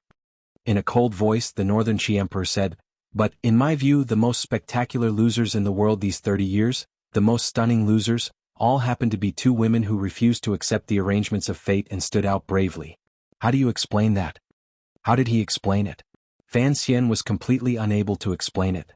One of those 2 women was his mother and the other was his mother-in-law. As a child, he could reminisce, be sentimental and bear grudges, but he could not explain it. He opened his mouth and said, My mother's failure was because she was too kind. The eldest princess's failure was because she was too sentimental. The Northern Qi Emperor looked at him calmly and said with a smile, In reality, the reason is simpler than you say. It is just that you don't dare to say it. Putting aside the eldest princess, wasn't the reason that terrifying mistress of the Yi family had failed because of that man? Fan Xian would not continue this topic in front of her. Quietly he said, "Today when your majesty leaves, I hope you will tidy up the court and support the people. As for other matters, it is best not to act rashly. Before you become the emperor of the Qing kingdom, don't ever hope that I will count on you for anything," the Northern Qi emperor said. The Northern Qi emperor said, "This has nothing to do with trust. It only has to do with the power of one's words. That day Sigujien took us through Dongyi. You should know what it was for." Fan Xian sighed and said, "He took me to talk about the past, the future, to see Dongyi and to deepen our feelings. It was all for this. Dongyi is not the Qi kingdom or the Qing kingdom. The city is too special. If Sigujien wishes to preserve the uniqueness of Dongyi after his death." The little emperor turned her head and looked at him. "He can only hope that you can become the emperor of the Qing kingdom."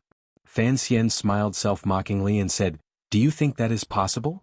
This is precisely why I look down on you. You are in a dilemma, unable to advance or retreat. You have no idea what you need to do."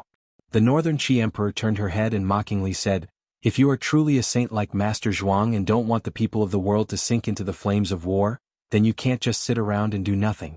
You are doing your best to mend things, but you are unable to change the fundamental nature of the situation. In the end you can only end up with a tragic end. You should know without me saying how wretched your end will be." On the contrary, Fan Xian smiled and said, "It looks like you finally believe I have the potential to be a saint." The Northern Qi emperor was silent for a long time. She then slowly said, "Other than being forced to believe you are a saint, I can't think of any other reason why you would do these things. If Fan Xian only saw himself as an official of the Qing kingdom and single-mindedly helped the Qing kingdom unify the world, now that Dongyi had been subdued and he grasped the greatest secret of the Northern Qi royal family, there were too many things he could use and too many powerful moves he could use. However, he didn't do anything. He was just like the little emperor described, running around tirelessly sewing and mending, forcefully suppressing all possible disasters into the darkness of the Overwatch Council. I don't want to be a saint, nor do I have the ability to be one." Fan Xian tiredly lowered his head.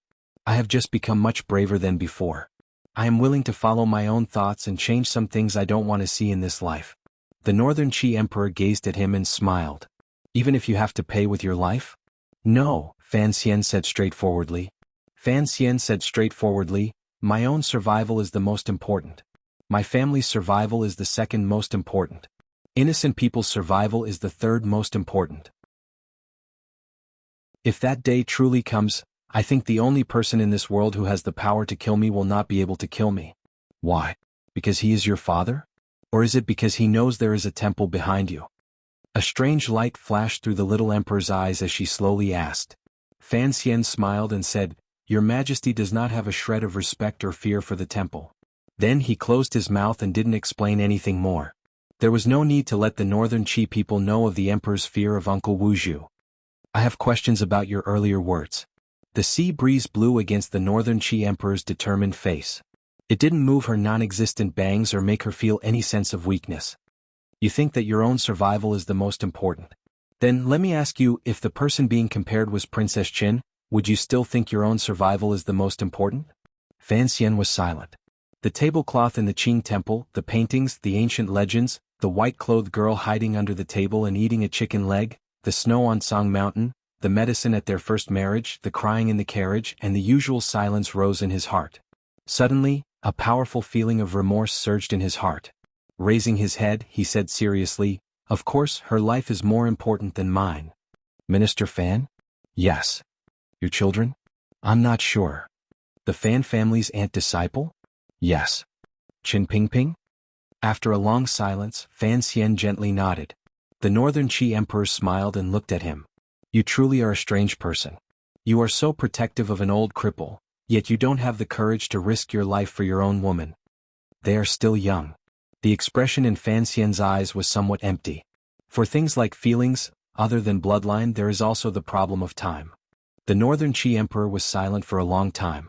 "It looks like even if I had a child with you, I would not be able to completely control you." Fan Xian thought for a moment and then said, "Actually, we are very similar people, cold-blooded and heartless. It is just that you are a woman and I am a man." "Heartless?" "Your words earlier almost made me think you were a saint who cared for the people of the world." "Didn't Sigujien say that saints are heartless?" "He didn't say that." I don't want to argue about this. The little emperor suddenly glanced at him and said, You are my first man and my last man. Although I don't like that feeling, I don't mind having a child for you. I also don't mind. Fan Xian's smile was somewhat mysterious. Of my 3 great wishes in this life, one is to have many, many children. He suddenly changed the topic and said, As for the last man, don't say such nonsense. You are an emperor. As they say, after eating the marrow one will yearn for the taste. I dare to bet that once you grow up and firmly control the northern Qi court, there will certainly be a lot of medicinal dregs in Shangjing's harem. The northern Qi emperor did not understand this joke, but she understood the meaning. Her face paled slightly. Her anger flashed and was immediately hidden. Coldly she said, Do you think I am a pervert like you? Fan Xian shrugged and said, Who knows? No one would dislike the pleasure between a man and a woman. As for the matter of having children, you didn't get pregnant that summer in the ancient temple. Perhaps you won't get pregnant this time either. I don't like men. The little emperor stared at him. At this moment, Sea Lily, who had been standing silently by the side, walked over and stood beside the two of them. Her brows were gentle and she didn't say a word. The little emperor wrapped her arms around Sea Lily's waist and looked at Fan Xian. I like women. These are my women. This kind of thing doesn't scare me. Your Majesty doesn't know that the 2 men I admired the most in the past, one was surnamed Zhang and the other was surnamed Kai. They both liked men. Fan Xian shrugged his shoulders and looked at the 2 women beside him. Their temperaments and appearances were completely different. Suddenly his heart jumped. He raised his hand and very quickly swept it across the 2 people's chins. Moistening his fingertips, he quietly said, You are both my women. That is enough. The little emperor furrowed her brows as if she was not used to the frivolity by the seaside. Slightly angry she said, Don't be presumptuous. What about me? Do you think I will believe you when you say you don't like men in front of me? Fan Xian looked at her calmly. You've been acting for 20 years. It's been hard on you. Don't act in front of me anymore. I don't like men. The little emperor looked at him calmly. I chose you because you were born beautiful, more beautiful than a woman. With these words, Fan Xian had lost. He had lost wretchedly. The northern Qi emperor smiled slightly and said, Of course, other than being as beautiful as a flower, you also have other benefits. I once said why I chose you back then. Presumably, Duo also thanked you for writing a biography for her boudoir, but... She furrowed her brows and said, I still don't understand how you discovered my secret. Sea Lily leaned against the northern Qi emperor's side and looked at Fan Xian with her large, expressive eyes. Presumably, she was also filled with curiosity about this matter. There was the fragrance of golden osmanthus in that old temple. Later, I learned from the great Wang Fei that this kind of golden osmanthus was only grown on the mountain behind Shangjing Palace. In the entire world, only the emperor would use this kind of fragrance. Fan Xian quietly told the story. The northern Qi emperor's brows furrowed even tighter. No matter what, she found it difficult to believe that it was this faint fragrance that had exposed her secret. Of course, Your Majesty's passion for the story of the stone is a bit excessive. The corners of Fan Xian's mouth twitched slightly. Bao Dai's story is one of the best tools for determining gender. I still don't believe it, the northern Qi emperor said coldly. The northern Qi emperor coldly said, What kind of secret is this?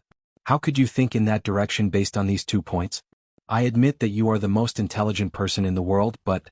Before she finished speaking, Fan Xian already understood what she meant. Any investigation into a secret needed a primer. For something that no one had ever dared to think about, naturally no one would doubt it.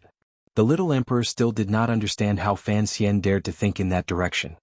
He stood on the seashore and laughed happily. His laughter traveled along the waves and traveled very, very far. Do you know who Zhu Tai is? Shakespeare's lover? Mu Wanqing? Prince's coffee shop?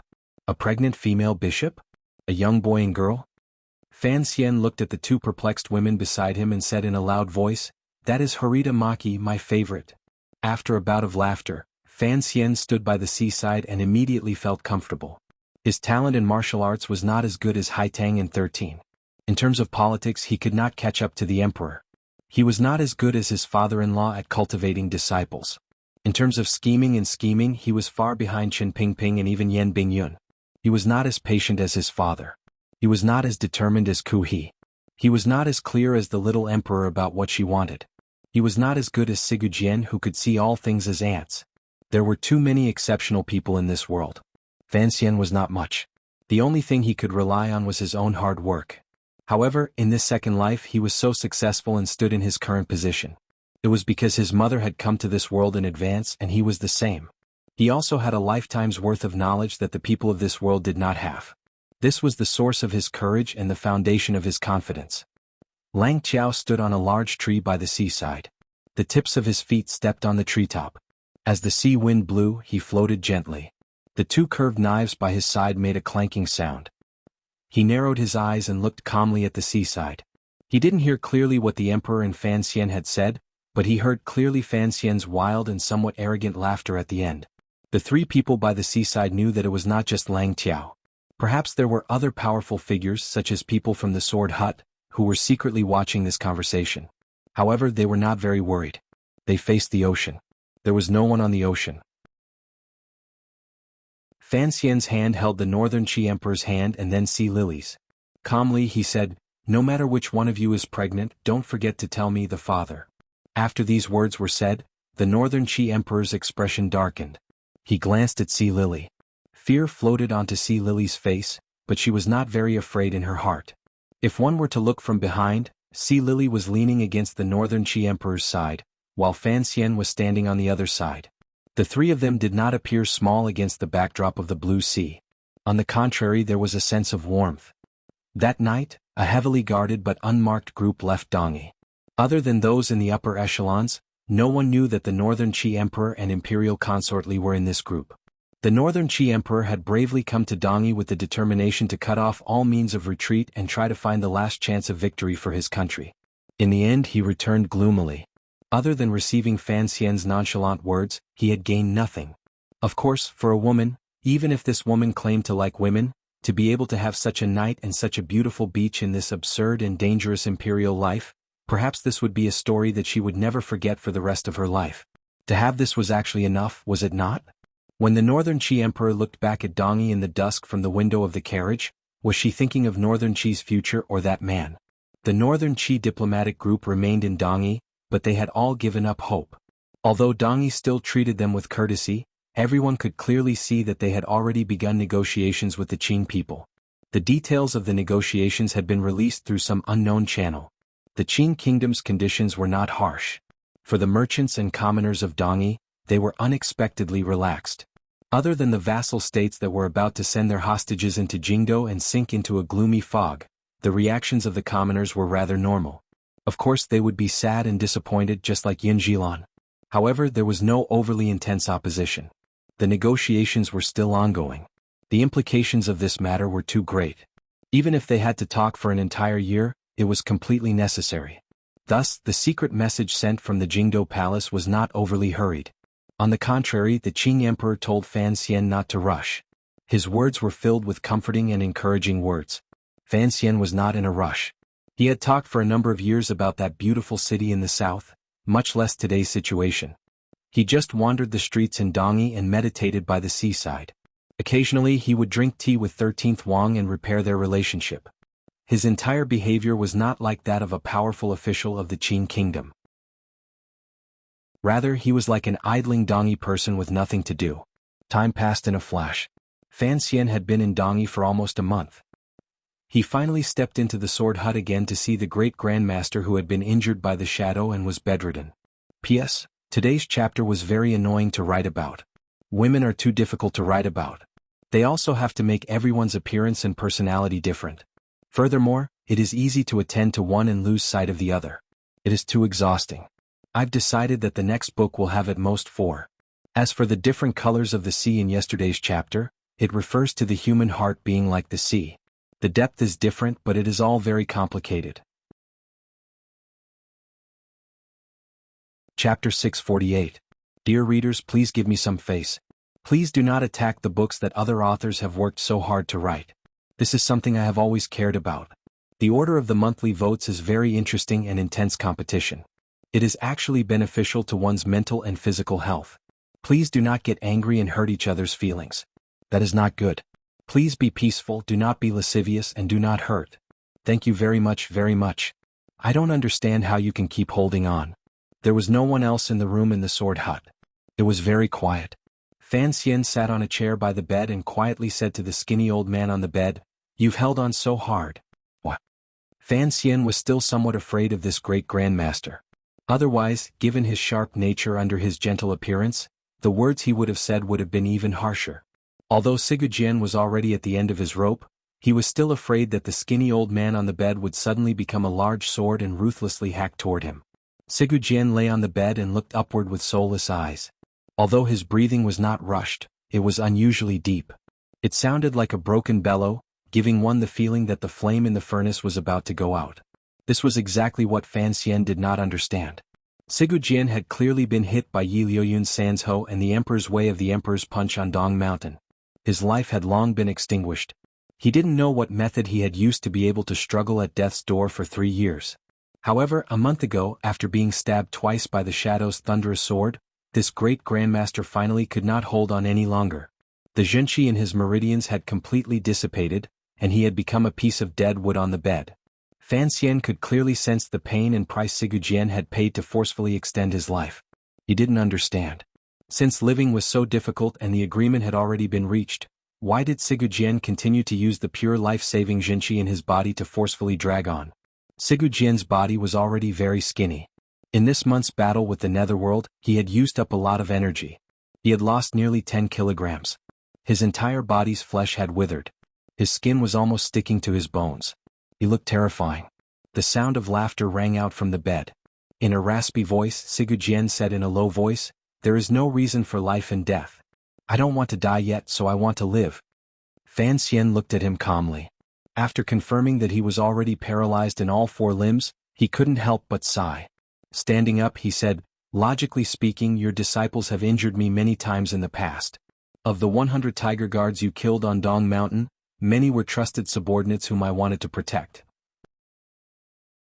For some reason, seeing you about to die, I don't feel much of the joy of revenge. Because, you know that those tiger guards were killed by your emperor through the sword in my hand." Sigurd's breathing gradually calmed. His words also gradually became steady. Only his eyes, sunken deep in their sockets, could no longer condense the sword light that had once dominated the world. They were cold and slack. Fan Xian paused for a moment and then respectfully asked for guidance. "I really want to know how you've survived these years." Sigurd was silent and didn't speak. Fan Xian walked forward and stood by the bed. He gently lifted the blanket and carefully pulled back the soft, light clothing covering the great grandmaster's body.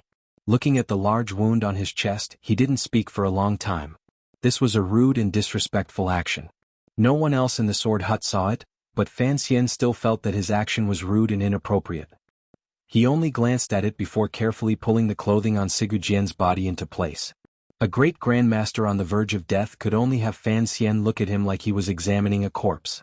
Presumably, Sigurd should feel angry in his heart. Strangely, Sigurd's gaze did not change at all.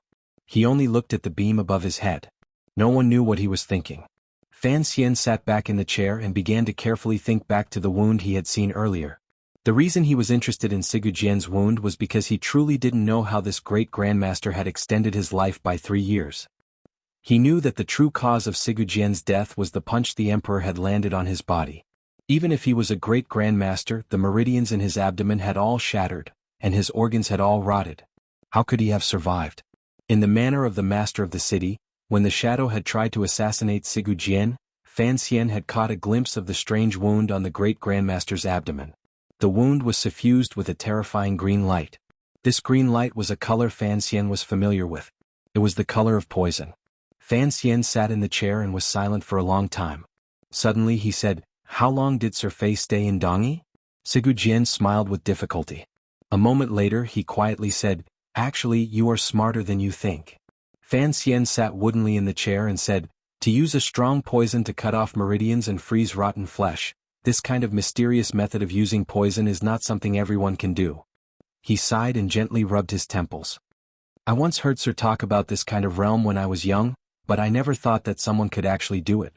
Of the 3 great grandmasters who use poison in the world, Xiao En is dead. I know the one in Dongyi was made up by you. Although he had some skill, other than Sir Fei, who else could truly use poison to let you live a few more years?" Furthermore, he always told me that he was going out to sea. If he didn't leave from Chuanzhou, he would leave from Dongyi. It was as if Fan Xian was talking to himself. In a quiet voice he said, "He cured you back then. It is not too surprising that he has come to cure you again." Sigu Jian's body was frozen on the bed, unable to move at all. Coldly he said, "Fei Jie stayed in the sword hut for a year and a half and then went out to sea." A sense of confusion suddenly rose in Fan Xian's heart. When he saw Sigu Jian's injuries in the manner of the master of the city, he had already become suspicious.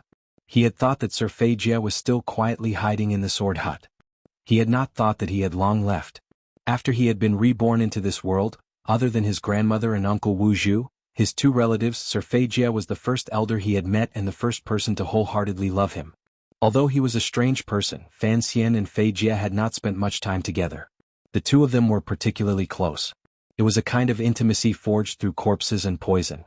Sir Fei Jie had truly gone out to sea. He would probably never return to this land again.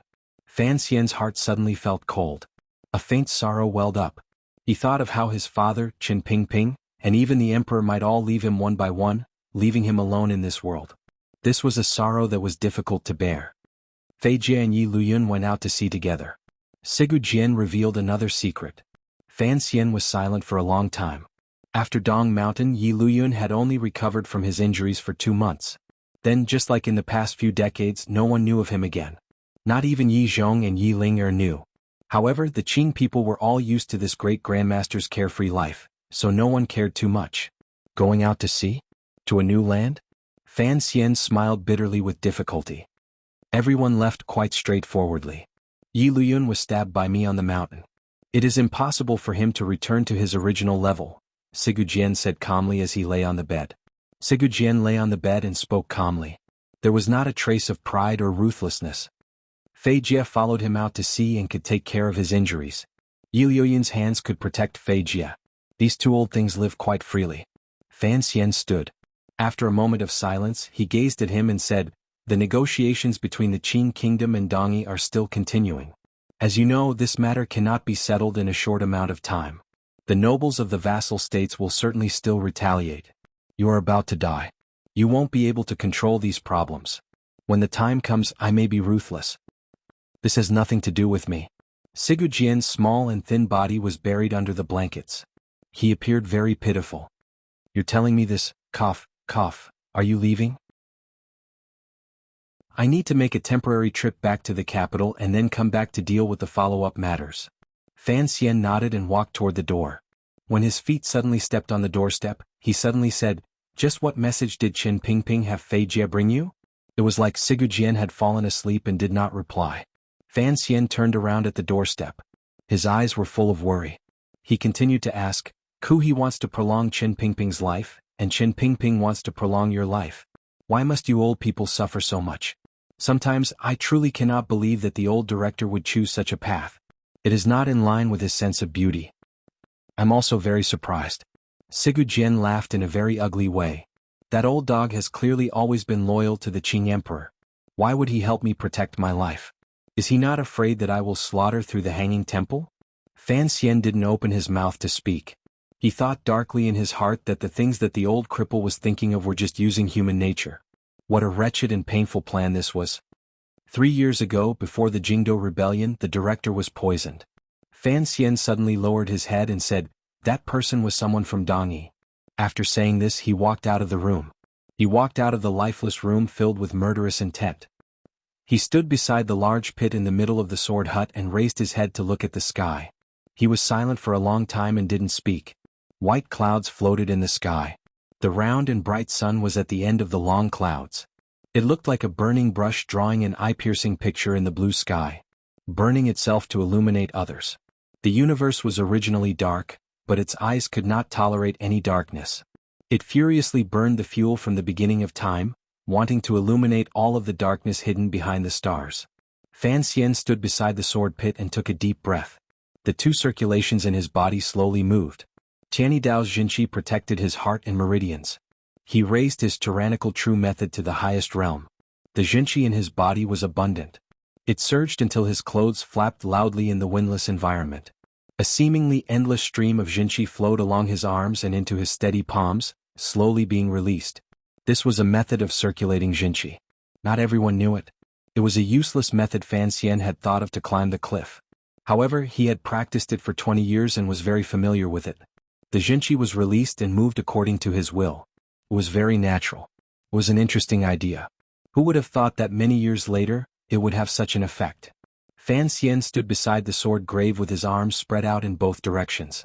The countless swords in the pit began to jingle. It was as if they felt the call of this Jinqi and began to tremble endlessly.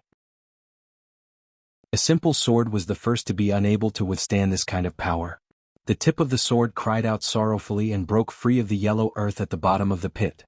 The scrap of paper and trash that Sigu Jian had thrown in flew up and into Fan Xian's hand.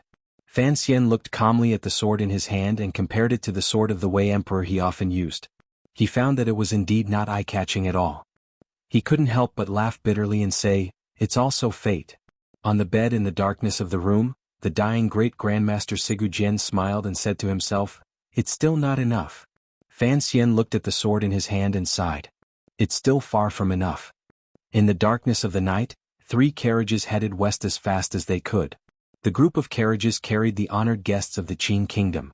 Under the current situation, no one dared to stop these carriages for inspection within the territory controlled by Dongyi. Thus the group of carriages moved quickly. Furthermore, the color of these carriages was black. Mu Feng carefully poured a basin of hot water and placed it in front of the commissioner.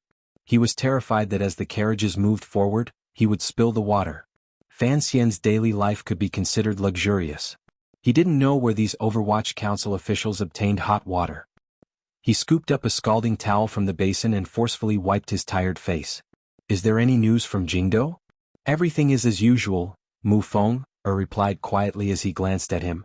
He didn't know why the commissioner was in such a rush to return to the capital. Although the negotiations with Dongyi were troublesome and he needed to return to the capital to hand the details of the negotiations to the emperor to decide, why did he have to make the time so tight? He even had to take the risk of traveling at night. Fortunately, there were no mountain roads near Dongyi. Otherwise, if the carriages flipped, no one would be able to bear the responsibility. The emperor would probably execute all of the Overwatch Council officials accompanying him. Hearing Mu Fenger's reply, Fan Xian's mood relaxed greatly. It was now the 10th year of the Qin calendar. It had been 5 or 6 years since he had officially entered the Overwatch Council. More accurately speaking, from the day he was born, he had been raised by Qin Pingping in preparation to take over the Overwatch Council. At the age of 5, other than learning poisons from Sir Fei Jie, he had spent most of his time studying the Overwatch Council's regulations and organizational planning. Now, Fan Xian had firmly grasped the terrifying organization that was the Overwatch Council. He had his own judgment of his subordinates' loyalty and abilities. The black carriage moved forward silently in the dark night. Although the oil lamp in the carriage was windproof and shackproof, the light still flickered. Fan Xian rubbed his tired eyes and raised them. Suddenly he calmly said, "Xiao Feng, you are Mu Tai's distant nephew, right?" Mu Feng paused. He thought that Sir had long known of this matter, but he still replied respectfully, "He is my uncle, but there has never been a third generation. If someone wanted to kill Mu Tai, what would you do?" Mu Feng jumped in fright and stared at Fan Xian in a daze. For a moment he couldn't say anything. Fan Xian smiled and said, "I'm just giving an example. How about this? If Mu Tai and I had a grudge and he wanted to use his death to incite your hatred toward me, would you kill me because of this?" Mu Feng repeatedly shook his head and didn't say a word. Fan Xian shook his head in boredom and sighed. He then lowered his head again, thinking, how could there be such a stubborn person in this world? As Fan Xian moved forward through the night and returned to Jingdo to explain the Dongyi matter in detail to the emperor, the northern Qi emperor had already returned to the quiet Shangjing. The intersecting black and green eaves of the palace were still as beautiful as ever. Although she had left the royal palace for a while, with the Empress Dowager's powerful suppression and the cooperation of trusted officials in court, no one had discovered anything unusual. In comparison, the northern Qi royal family, which had long been thought by the Qin court to be at odds with mother and son, was actually as united as a metal plate. They knew much more clearly than the Qin kingdom. The northern Qi emperor stared in a daze at the dark night outside the palace. She turned her head to glance at the beautiful woman reading a book behind her. Suddenly she asked, "You and Fan Xian were only in the room for an hour. Was he in such a rush? Or were you in the throes of love and unable to control yourself?" After returning to the palace, although the little emperor's favor toward imperial consort Li had not decreased, the sharpness in her words could not be stopped. See, Lily had grown up with her, so of course she knew what kind of person she was. She had endured for half a month without explaining, but today she smiled and said, "Your Majesty, I know you are jealous. There is no need to show it so obviously."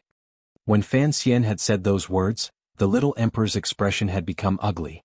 After hearing See Lily's words, she couldn't help but huff coldly. See Lily stood up, walked behind her, and rested her cheek on her thin shoulder. She wrapped her arms around her and gently caressed her belly. Her breath smelled like orchids. Fan Xian's words are simple. If you're pregnant, then of course I'm the only one who's pregnant. No matter which one of us is pregnant, we have to tell him as a father. The little emperor fell silent and suddenly said, "I wonder if that pretty boy is having a good time in Dongyi." See Lily didn't reply.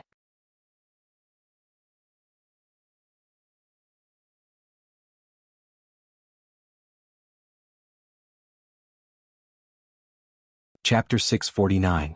3 years ago, there had been chaos in the palace in Jingdo. A large number of the masters in the palace had died, but the relationships in the palace had become simpler. The overall atmosphere had become much more solemn and direct.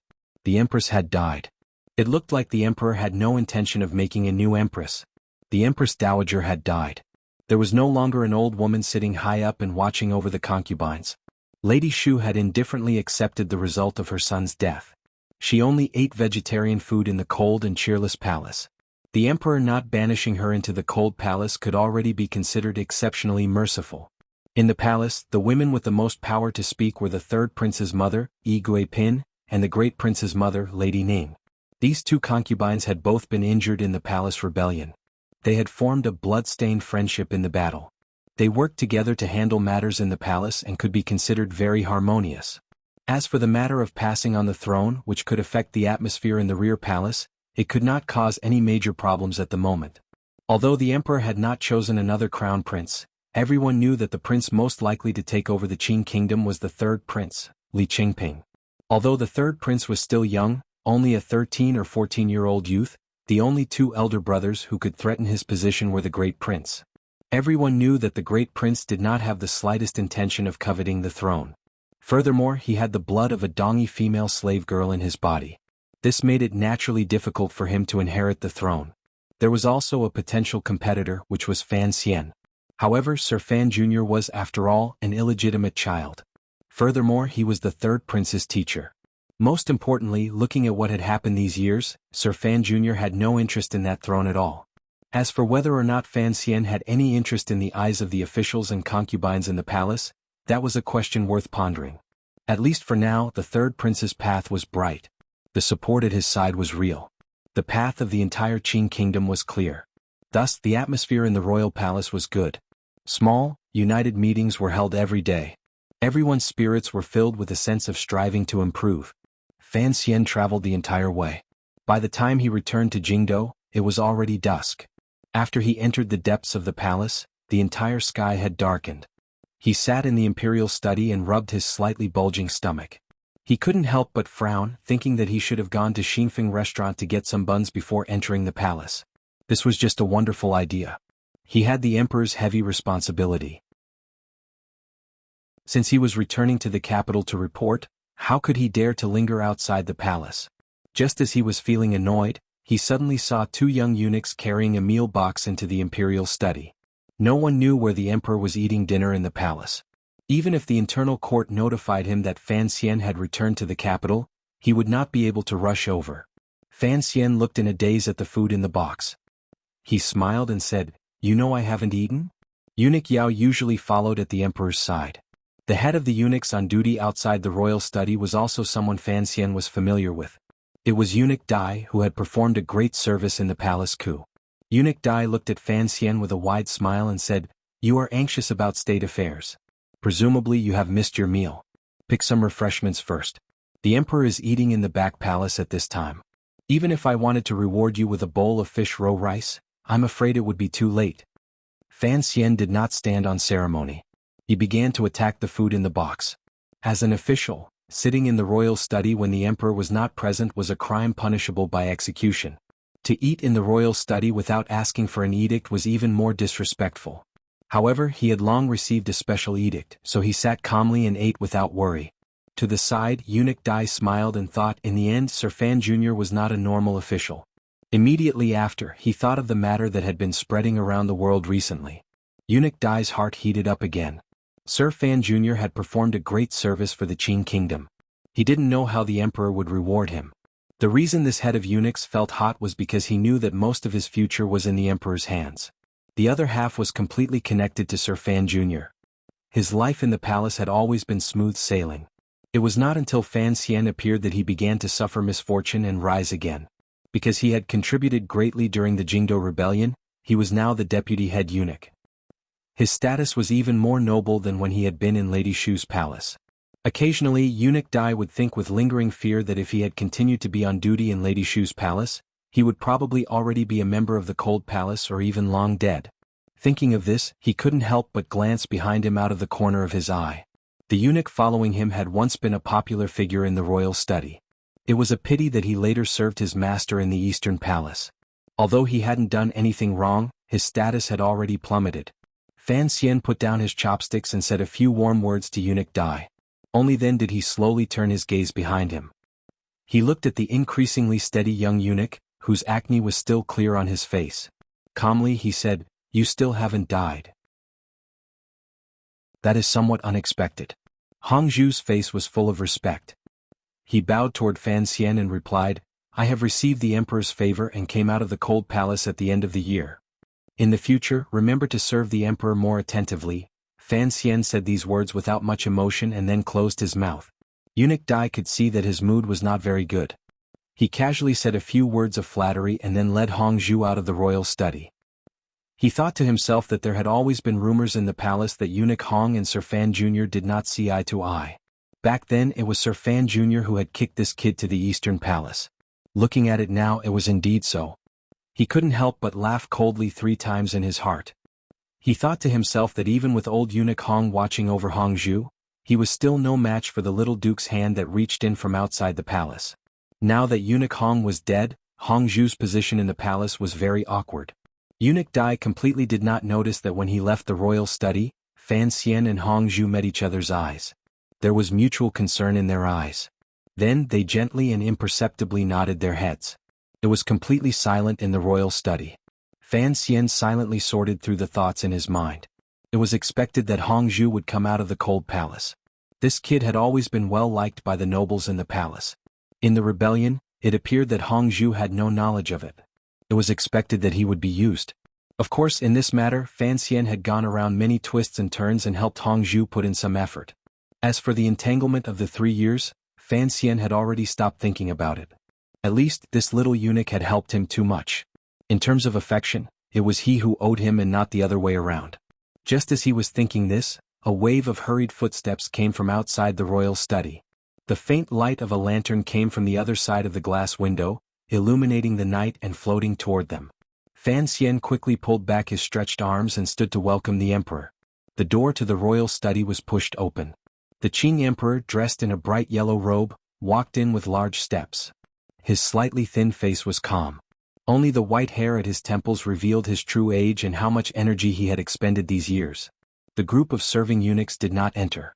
Cleverly, Eunuch Yao closed the royal study's door tightly from behind. Only the emperor and Fan Xian were left in the royal study. The emperor sat comfortably on the soft couch and rubbed his knees with both hands. Looking at Fan Xian, he suddenly laughed out loud. Fan Xian was confused by this string of laughter and stood awkwardly where he was.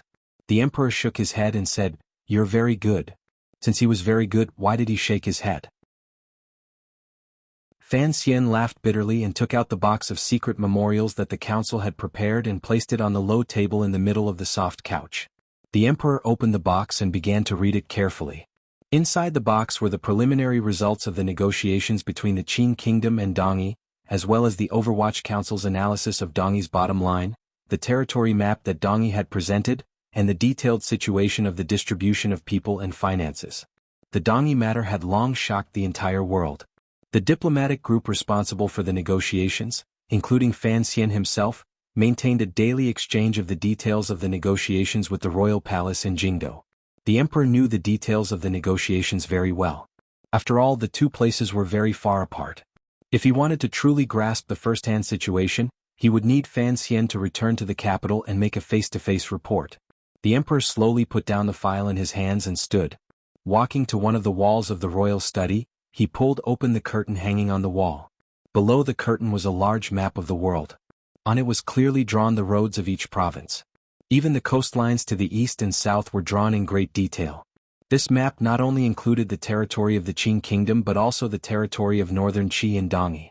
The first time Fan Xian had truly entered the royal study to discuss matters, he had sat with the ministers and scholars. He had seen this map and knew of the boundless passion the Qing monarch and officials had for expanding their borders. At that time, there had been 3 princes at the emperor's side. Now 2 of them were gone. The emperor's steady palm moved across the map. Although the light in the royal study was bright, it was not the shadowless light in an operating room. Wherever his palm moved on the map, there was a patch of darkness. It was like a black arrow containing boundless authority, representing hundreds of thousands of soldiers, and full of murderous intent. The palm landed above Dongyi and the surrounding vassal states and gently patted them. The emperor did not turn his head. Calmly he said, "Without using a single soldier, I have this place. Fan Xian, how do you think I should reward you? The negotiations have not ended. There are still internal disputes in the sword hut. The nobles of the vassal states will probably still rebel. Most importantly, I don't know if it will cause a backlash from Dongyi in the future," Fan Xian replied with a smile. He could see that although the emperor's expression was calm, the joy in the depths of his heart could not be hidden.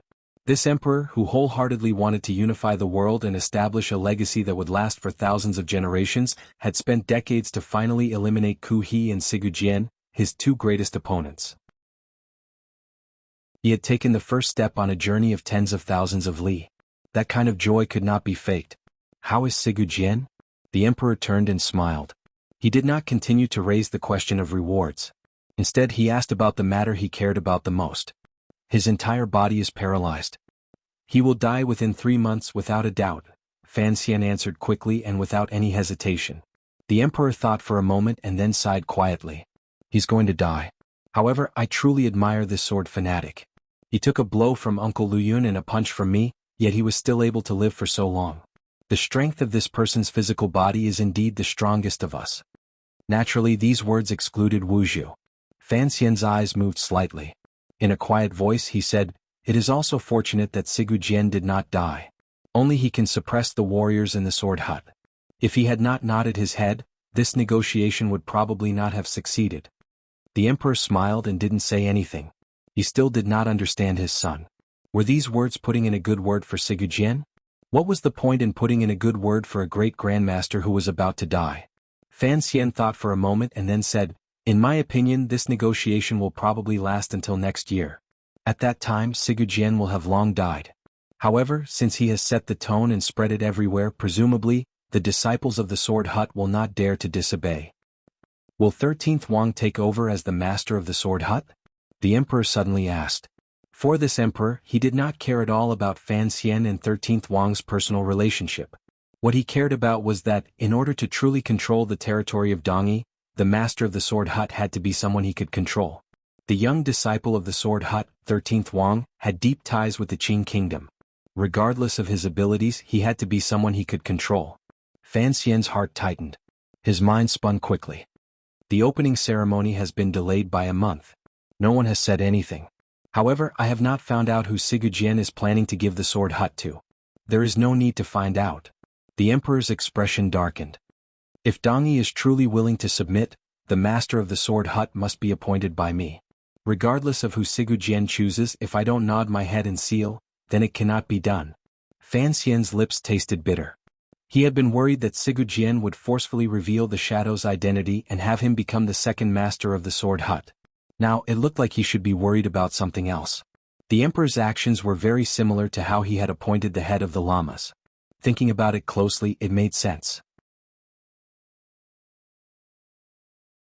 As long as a strong wind blew, it would scatter like duckweed. Under the pressure of the Qing kingdom's powerful national and military power, Dongyi didn't have much of a choice. Fan Xian's success this time was actually the Qing emperor's success. Under his rule was a particularly powerful kingdom. Fan Xian suddenly took a deep breath and said, "As you know, my mother came from Dongyi. Sigu Jian has some feelings for me." He knew he couldn't hide this from the emperor. He didn't want to hide it, so he might as well say it directly. As expected, the emperor clearly knew about Yi Qingmei's past in Dongyi. After hearing these words, he only smiled slightly and said, "As expected. What request does Sigujian have for you?" Fan Xian raised his head and said seriously, he hopes that the Dongyi under the Qin kingdom's rule will still be the Dongyi of today. I allow it. The emperor waved his hand decisively. Without waiting for Fan Xian to say anything, he straightforwardly said, "The Dongyi I want is the present Dongyi. It has become like Jiangnan. What do I want it for?" Fan Xian was incomparably shocked. The problem he and Sigujian were most worried about was not a problem at all in the emperor's heart. What the emperor wanted was the present Dongyi, a Dongyi with a faint sense of self-rule by merchants that carried out large trade deals with overseas. Thinking of this, Fan Xian couldn't help but feel boundless admiration for the emperor. Only an emperor with great foresight could tolerate such a situation. The emperor's will and vision were probably broader than he had imagined. Immediately after, the emperor and Fan Xian discussed the details of bringing Dongyi into the territory, as well as the problems that could appear and related countermeasures. It was gradually getting late, but the lights in the royal study remained bright. The map of the world gradually changed as the father and son discussed it. After a long time, the emperor rubbed his tired eyes and turned his head back to look at the map again. The map of the world had already changed, but this map had not. The emperor quietly said, "I'll be making a new map tomorrow." "Congratulations, Your Majesty," Fan Xian said with a slight smile. At this moment, the emperor finally smiled. His palm suddenly slapped heavily on the top of the map. It was a large piece of foreign territory that had been painted green. The bright yellow clothes seemed to carry an unstoppable sense of determination. There is only this piece left in the world. Fan Xian's heart suddenly tightened. The emperor raised the question from earlier for the second time. "And Ji, how do you think I should reward you?" In history there were many examples of people who had done too much to shock the ruler and died a horrible death. When these examples were unlucky, it was often because of this sentence. Because their contributions were too great and they had already received too many rewards, there was no reward to be given.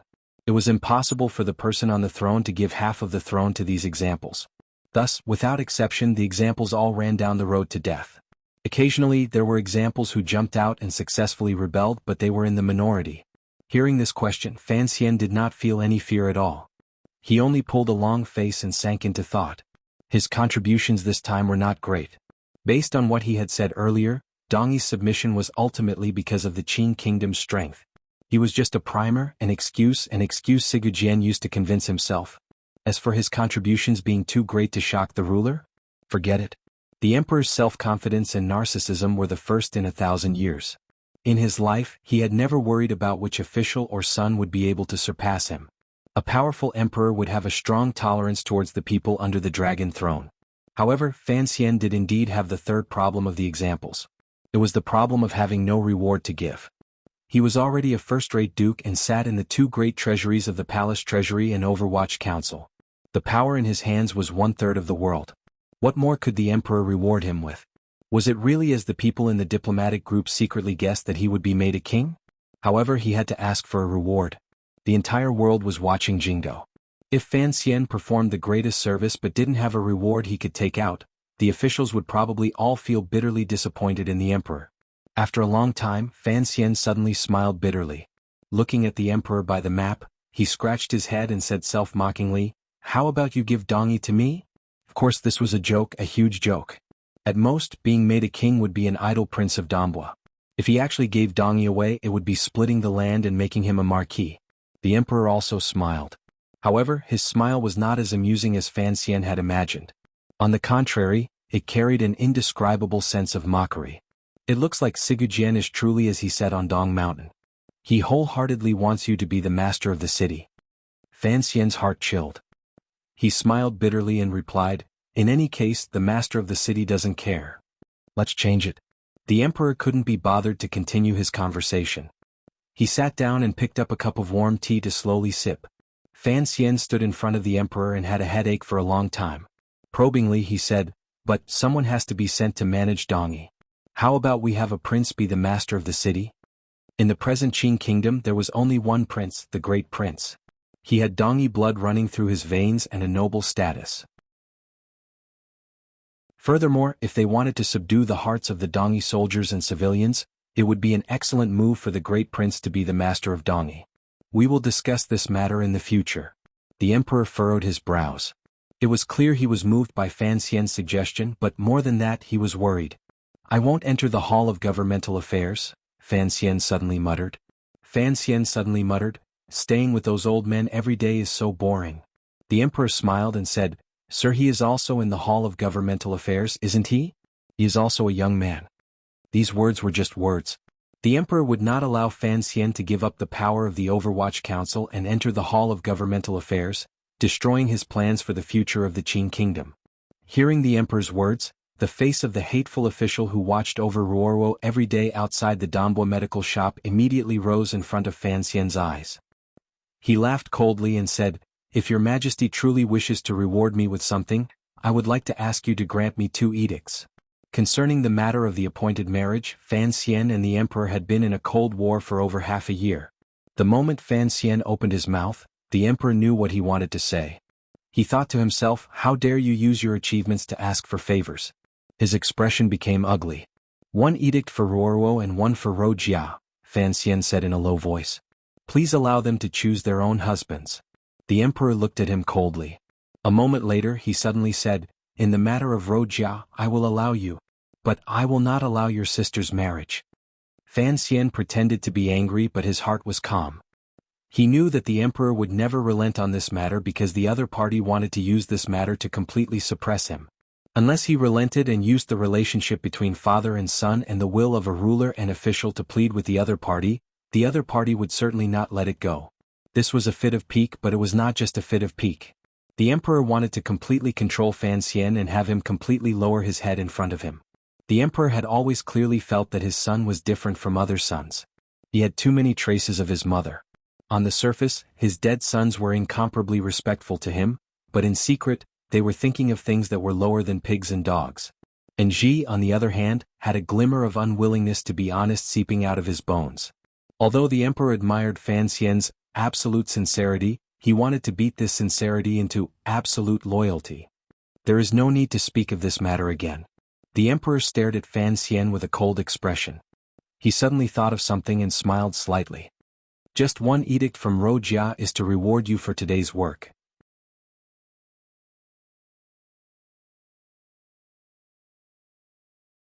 Chapter 650. The large bed in the back of the Fan Manor was still soft. The pair of children were usually treated like little ancestors. At this moment, they were sleeping peacefully under the careful care of the nannies. No one would disturb the people in the main room. Fan Xian was indeed sleepy. He only said a few words to Wan before he sank into the land of dreams. His feet were even soaked in hot water. Lin Wan sighed and rose to put on an unlined robe. She began to continue her work. Jingdo was peaceful in the night. Most people had already entered He Tian's hometown.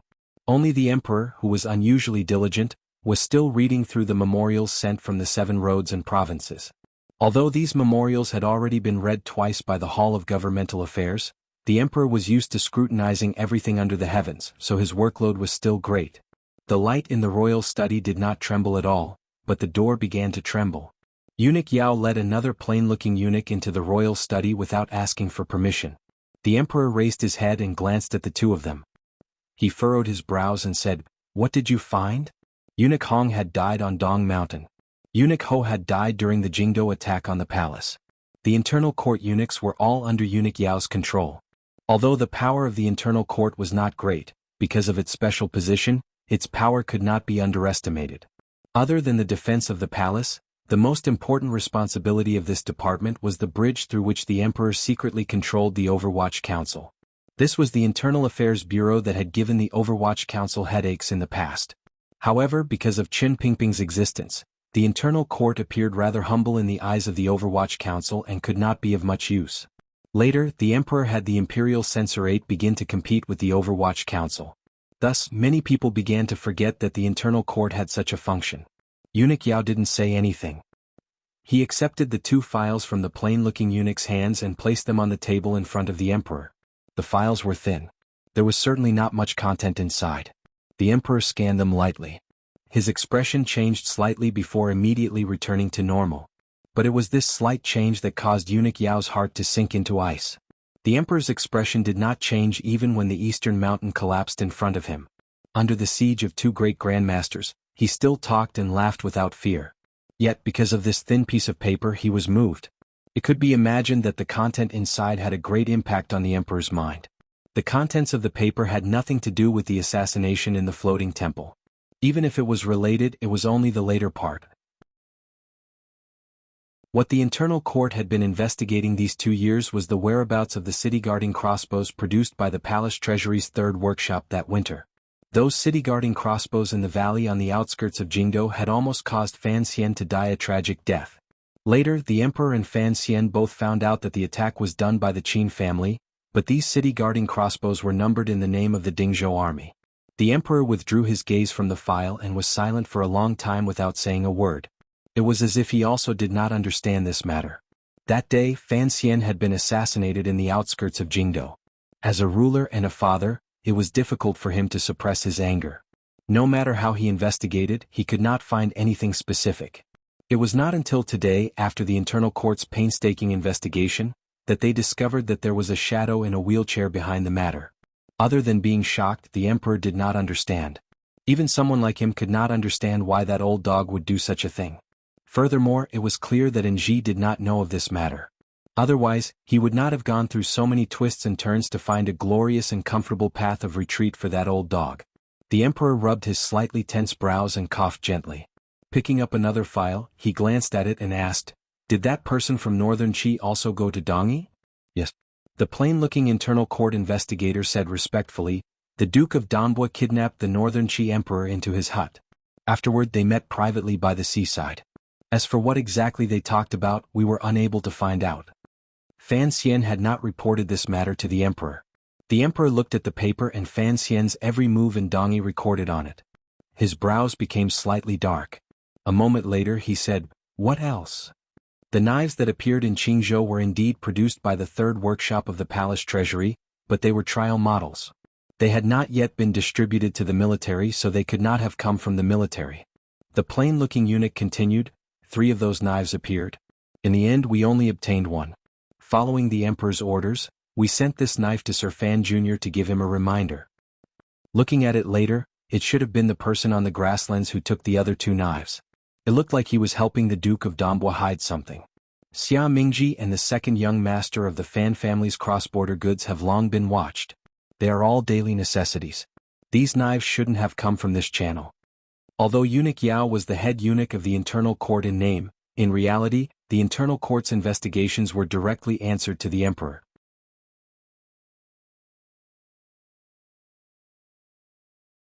In the past it didn't matter, but what is the situation now? Once the 2 sides go to war, what you are doing is aiding the enemy. Instead of quickly washing yourself of it, you still want to use this relationship to gain some benefits. Don't think that just because your identity is special, no one will suspect you of treason. "Treason my ass," Fan Xian scolded laughingly. "Am I not also in a hurry to earn money? Besides, most of the money I don't have to spend myself. You've also seen the accounts sent to the Hangzhou conference and the River Works Yamen in the past. I don't understand this. In any case, you're giving this money to the court. Why do you have to make a detour in the middle? Most importantly, by avoiding taxes in the middle, the court gets even less money. Fewer procedures means one less bad experience of being skinned alive by officialdom," Fan Xian said. "Furthermore, I like to control these things myself. The palace must know about these things." The emperor has been enduring silently. "You know why? Don't go overboard." Yan Bingyun couldn't resist reminding him. "The eldest princess can get it, but I can't?" Fan Xian said. "The monk can touch, so can I. Why did you change the topic again? Are you willing to do what I asked you earlier? If you are, then I have to quickly send a letter to Shangjing. Her family is all dead. In any case, she won't return to Northern Qi. Why care about that?" Yan Bingyun shook his head. "There will always be a day when one returns to one's homeland." Fan Xian smiled and patted his shoulder. "Find a quiet place. There are some important things I need to discuss with you." Yan Bingyun's expression immediately became serious. "Let's do it here. No one in my manor would dare to eavesdrop on anything." Fan Xian was silent for a moment and acknowledged the other's confidence. Yan Ruohai was a spy the Overwatch Council had placed in the military for decades. Yan Bingyun was also one of the most successful spies in the history of the Qing kingdom. Such a father and son pair would certainly have sharp eyes and would not allow an unreliable person to remain in the manor. I am about to take over the position of director, Fan Xian said quietly as he looked at the drizzle sliding down the corridor. There was no expression of surprise on Yan Bingyun's face. Chen Pingping had long stopped looking at matters. There was no difference between Fan Xian and the director. As for whether or not he would immediately take over the position of commissioner, he did not care much about this matter. Since Fan Xian had spoken, after a moment of silence he still said, "Congratulations." Fan Xian lowered his head and quietly said, "That is why I need you to quickly draw up a plan. I want to be a true director." Yan Bingyun's gaze froze and he stared at him quietly. It was as if he wanted to discern the other party's true meaning from his words. The reason he had to make such a detour was because of the matter of the shadow and Yi Qingmei. Fan Xian would not tell anyone even if he was beaten to death. He could not tell Yan Bingyun. He could not even tell his wife. How many people in the world know that you once wanted to kill me? Fan Xian sat in the quiet room in Qin Garden with a smile on his face. He listened to the babbling of a distant relative and looked at the elderly Chen Pingping beside him. Chen Pingping's expression was calm. He glanced at him coldly and said, "In order to force me to leave Jingdo, you're willing to do so. That matter was done by Yan Ruohai. Will Yan Bingyun investigate?"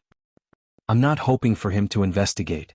I'm just hoping for you to quickly return home to find your first love." Fan Xian laughed loudly. "You should know that starting tomorrow, I will be the director of the Overwatch Council. You are just a lonely old man who has retired early. What will you use to fight me?" After these words were said, Fan Xian suddenly fell silent. He said heavily, "You promised me to let go at the beginning. You said you had thought it through but you didn't, so I can only force you to leave." "You bastard." Chen Pingping coughed as he cursed. "I don't care about anything anymore and you're still worried?"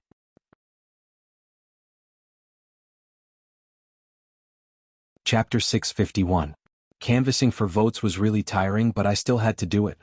This was because monthly votes were like stubborn horses. If you didn't use all your strength they wouldn't move forward.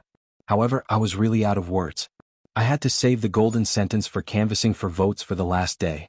Of course, the main purpose of that sentence was just for fun. Speaking of which, what kind of attitude should I use to convince everyone to vote for me? I didn't know. Although I wrote a lot this month, it definitely wasn't a lot. It was just a bit faster for me. At the same time, it was naturally a bit crude.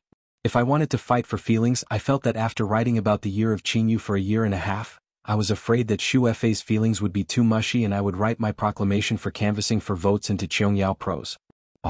The flames of war spread through October. Monthly votes were worth 1,000 taels of gold. The position on the monthly votes list was dangerous. Those at the front were at a disadvantage and those at the back were greatly frightened. After thinking about it, I could only sincerely say, I need monthly votes. Those who are willing to vote for me, please help me out.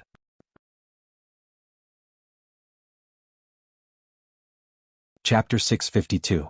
One person's sorrow could not make the entire Qin Garden fall. The sorrow on Fan Xian's face always made one feel it was mischievous and mocking. Chen Pingping sat in the wheelchair and looked at the young man in front of him. He couldn't resist smiling. It had been 5 years since Fan Xian first saw Chen Pingping. During these 5 years he had seen Chen Pingping grow old and silent. He had experienced the terror of this elder, but he had never realized that Chen Pingping's smile would one day appear so pure as a child's. For some reason, the dark aura that usually shrouded the wheelchair had long since disappeared. Today, Chen Pingping looked like a believer who had been a vegetarian for his entire life.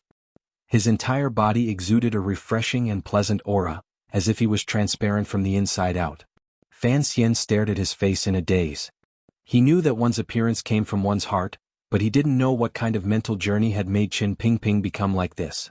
The old man's eyes were slightly indifferent, but they were not the emotionless coldness. They were calm as he looked at Fan Xian lightly. Slowly he said, "Other than that poison, what else is there?" "There's a lot more. We've talked about it before." Fan Xian sighed and stared into Chen Pingping's eyes. "You had Sir Fei pass by Dongyi and did everything in his power to protect Sigu Jian's life." From this point on, Fan Xian no longer used a questioning tone. Instead, he began to speak each word like he was stating a fact. He did everything in his power to prolong your life because he could see clearly that the longer you lived, the greater the chance of you and the Emperor falling out. Fan Xian continued with his head lowered. Fan Xian lowered his head and continued, you allowed Sigu Jian to live this long because you had long planned to have the sword hut reveal the shadow's identity and force the emperor to act against you. Force? Qin Pingping smiled as if he had heard an interesting word. Fan Xian was not moved by the old man's smile. He sighed and said, as for your poisoning 3 years ago, it seems very clear now. You used this to not enter the capital and allowed the eldest princess and empress dowager to mess around in Jingdo. Nominally, you were obeying the emperor's secret edict and letting the dogs into the courtyard. In reality, you had a bigger plan. He laughed at himself and said, I was in a critical situation at that time, so I didn't think too deeply about it. Only later did I understand. The eldest princess chief strategist, Yuan Hongdao, and the old Qin master's most trusted Overwatch Council spy, Yan Ruahai, were all your trusted aides. Although you were in the wilderness, you were clear about the situation of the rebellion. With these 2 people secretly helping you, if you wanted to help the emperor control the situation, Jingdo would not have fallen into such chaos. Qin Pingping laughed, his voice a little sharp. Then tell me, why didn't I control the situation? You wanted the situation to be a bit more chaotic. You wanted everyone in the palace to die. Fan Xian lowered his head and faintly said, the emperor set a fire, but you allowed the fire to burn too brightly. Too many people died. You were hoping that in the end, when the world turned white, only boss and I would be left to clean up the mess. The problem is there's one thing you haven't explained. Why did I betray His Majesty? Do I have the power to make it so that only you and Prince Huqing remain in Jingdo? You have this ability. I have never doubted this. If the emperor had actually died on Dong Mountain, Yuan Hongdao and Yan Ruahai would not have been able to be used at all. You would have directly abandoned Yuan Hongdao. Fan Xian looked at Qin Pingping and felt a strange taste rise in his mouth. It was slightly bitter and sour. As for why you betrayed the emperor, you and I both know. Qin Pingping laughed and patted the arms of the wheelchair. It was like he was patting a strong diabolo in the wind, making a buzzing sound. He was silent for a long time. He stared fixedly into Fan Xian's eyes like he was staring at a similarly young person many years ago. Darkly he said, shouldn't I? Fan Xian was silent. He had no idea how to respond to this question. As a son he couldn't say he shouldn't. He had always been shocked by Qin Pingping's bone-deep longing for Yi Qingmei and his desire for revenge that could burn everything. Qin Pingping was the emperor's closest official. Ever since he was young he had served in King Cheng's manor. He and Yi Qingmei met very late and presumably did not spend much time together. It was because of this woman who was like a passerby in his life that the leader of the darkest special forces in the world hid a dagger in his heart for over 20 years. It pierced his heart and everyone's hearts. Qin Pingping suddenly lay back tiredly on the wheelchair and said, you don't understand the past. You don't understand. Fan Xian had not personally participated in the events of the past, so he did not easily say he understood. He was silent, calculating and enduring silently. He had no idea how to deal with it. If there was only hatred between people, perhaps this world would be much simpler. However, the relationships between people were always so complicated. I also understand the second reason you took the poison. Fan Xian looked at Qin Pingping's eyes that were as still as an ancient well. Suddenly his heart throbbed with pain. He felt that the matters of the world were indeed somewhat hurtful. You had thought that the emperor would never be able to return from Dong Mountain. You have also destroyed his kingdom. You have been ruler and official for a lifetime. You should accompany him on the road to the Yellow Springs. You can consider it fulfilling your duty as ruler and official. Qin Pingping closed his eyes and said, after all, I have watched the emperor grow from a child to an emperor. I understand him too well. He is someone who is afraid of being alone. I am worried that he will be afraid on the road to the underworld alone, so I want to accompany him. Accompany him? Fan Xian's voice became harsh. He has killed enough people. There will be many people accompanying him on the road to the Yellow Springs. Do you need to be like this? He calmed his emotions and said in a heavy voice, furthermore, he is not dead. It is always very difficult for a person to die. For the first time in front of Fan Xian, Qin Pingping sighed and said these words. Looking at him, he slowly said, I have never underestimated the emperor. Before and during my plans, I have always been cautious and prepared for all possibilities of failure. Even if I failed, I would not leave behind anything that could be used against me or drag you down. Fan Xian looked at Qin Pingping. A powerful feeling of worship suddenly rose in his heart. He was too familiar with this old cripple. There were many things that he had not hidden from him. Thus, he knew more about what Qin Pingping had done than the emperor in the palace. In this world, Qin Pingping was probably the only person who could secretly plot against His Majesty and hide it from His Majesty. The founder of the Overwatch Council was truly too powerful when it came to scheming. He was so powerful that he did not have to purposely weave anything. He just went with the flow of the world and occasionally smeared a few dark colors. He had once caused the emperor and the Qin kingdom to sink into a situation that could be beyond redemption. However, the emperor's own strength was too powerful. He was powerful to the point where he could easily tear apart all schemes. However, Qin Pingping was truly powerful. Even so, he still did not reveal any tiny loopholes. He had even arranged an escape route many years ago. Qin Pingping did not care about life or death. What he cared about was Fan Xian's safety after his death. That was why, starting from the Hanging Temple and after the shadow accidentally stabbed Fan Xian, he began to arrange everything, including the attack in the valley and even the matter in the palace. He was cutting off Fan Xian. Even if it came to light in the future, these things that were hidden in the depths would become a cleavage between Qin Pingping and Fan Xian. In front of the evidence that he had painstakingly found, the emperor would believe that Qin Pingping wanted to kill Fan Xian and that Fan Xian had nothing to do with Qin Pingping's matter. As for why Qin Pingping wanted to kill Fan Xian, that was a question for the emperor to ponder. Fan Xian had been heavily injured in the Hanging Temple incident and almost died. The valley was also extremely dangerous. These two pieces of evidence were too powerful. Fan Xian could feel Qin Pingping's painstaking efforts. Looking at his old face and sensing the fresh air that rose from his heart was moved, but he didn't know what to say. Qin Pingping's expression was incomparably calm. You should have already thought through these things 3 years ago. That day before the Qin garden recovered, you also said something similar. Why are you doing it again today? The emperor will always be suspicious, particularly after you played such a trick in Dongyi, Fan Xian said. I can only come to clarify these things with you. The Dongyi matter was arranged 3 years ago. After I promised you to let go, I already let go, Qin Pingping said with a smile. I don't care. Since you want to let go, then be more thorough, Fan Xian said. The emperor has already made me the director of the Overwatch Council. You can completely retire. Retire? That would be no different from my current life. Fan Xian smiled strangely. You still dare to say such words in front of me?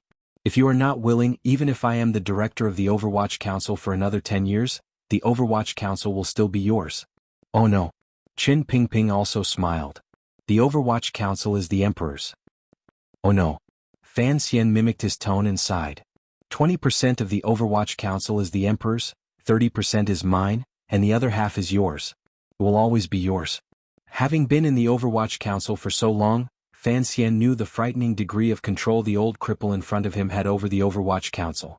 The so-called Emperor's private special forces had long become his private organization under Qin Pingping's old hands.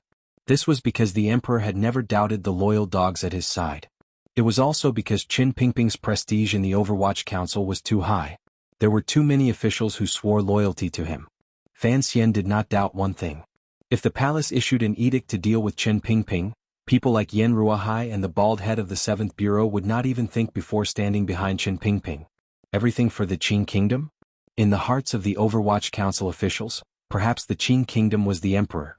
In the hearts of the middle-level officials who truly held power, other than Qin Pingping, there was no one else. What exactly do you want to do? Qin Pingping asked as he looked at Fan Xian with an expression of admiration. This seemed to be a normal question, but it was also like some kind of change between the two Overwatch Council directors. Fan Xian suddenly hung his head dejectedly and said, Before I came today, I had already seen Yan Bingyun. I had him begin to prepare to gather the 8 bureaus of the Overwatch Council, as well as the 4th Bureau's branches in the various counties, and cut off all possibilities of you extending into the council. However, I know that if you don't pull back, just Yan Bingyun and I alone will not be able to do much. Have Yan Bingyun deal with his old man? Qin Pingping chuckled. That's not a bad move. Although, the old man he has to deal with will certainly be much more than he imagines. The old man he spoke of referred to the upper echelon of the Overwatch Council officials who were completely loyal to Qin Pingping. Fan Xian sat forward and gently held Qin Pingping's tightly furrowed hands. Let go. If you let go, why are you still holding onto my hand? Qin Pingping smiled slightly. You can try to cut off the hand I extend into the council. However, I can promise you that the old men are more powerful than you imagine. Those old men were the first nest of eggs the Overwatch Council had laid at the beginning of the Dragon Flag. They had countless disciples in the council. It would be incomparably difficult to clean out these old men. Fan Xian cursed in his heart. On the surface he said angrily, "You said that the two of us have gotten along well these years. We are no different from father and son. Is there a need to fight a battle with me at this time? The key question is, you still haven't convinced me. Why should I let go?" Qin Pingping's gaze was very interesting. Fan Xian was silent for a moment. He then said, "The Emperor has already begun to investigate the attack in the valley and the Hanging Temple matter. One day he will suspect you. Even if he can't find any evidence, this matter is always dangerous. Furthermore, you know that the Emperor's personality has changed a lot ever since so many people died in the palace. If it had been in the past, he would probably have used lightning-fast methods the moment his suspicions grew. However, he has never done so." These words were true. The Overwatch Council was one of the powers the Emperor relied on the most. His trust in Qin Pingping was also an anomaly in the world. Once he discovered that Qin Pingping had other intentions in his heart, if it had been the Emperor of the past, he would probably have flown into a rage long ago. "We've talked about this topic before." Qin Pingping nodded. "The Emperor has some affection for me. Even if he has some suspicions, he can't bear to act directly. He would rather wait for me to die of old age." "Yes, the problem is that you never die," Fan Xian nodded. "It's fine if you don't die, but your heart doesn't die either. So, I can only ask you to leave Jingdo and return to your hometown to find your first love." Qin Pingping smiled and scolded.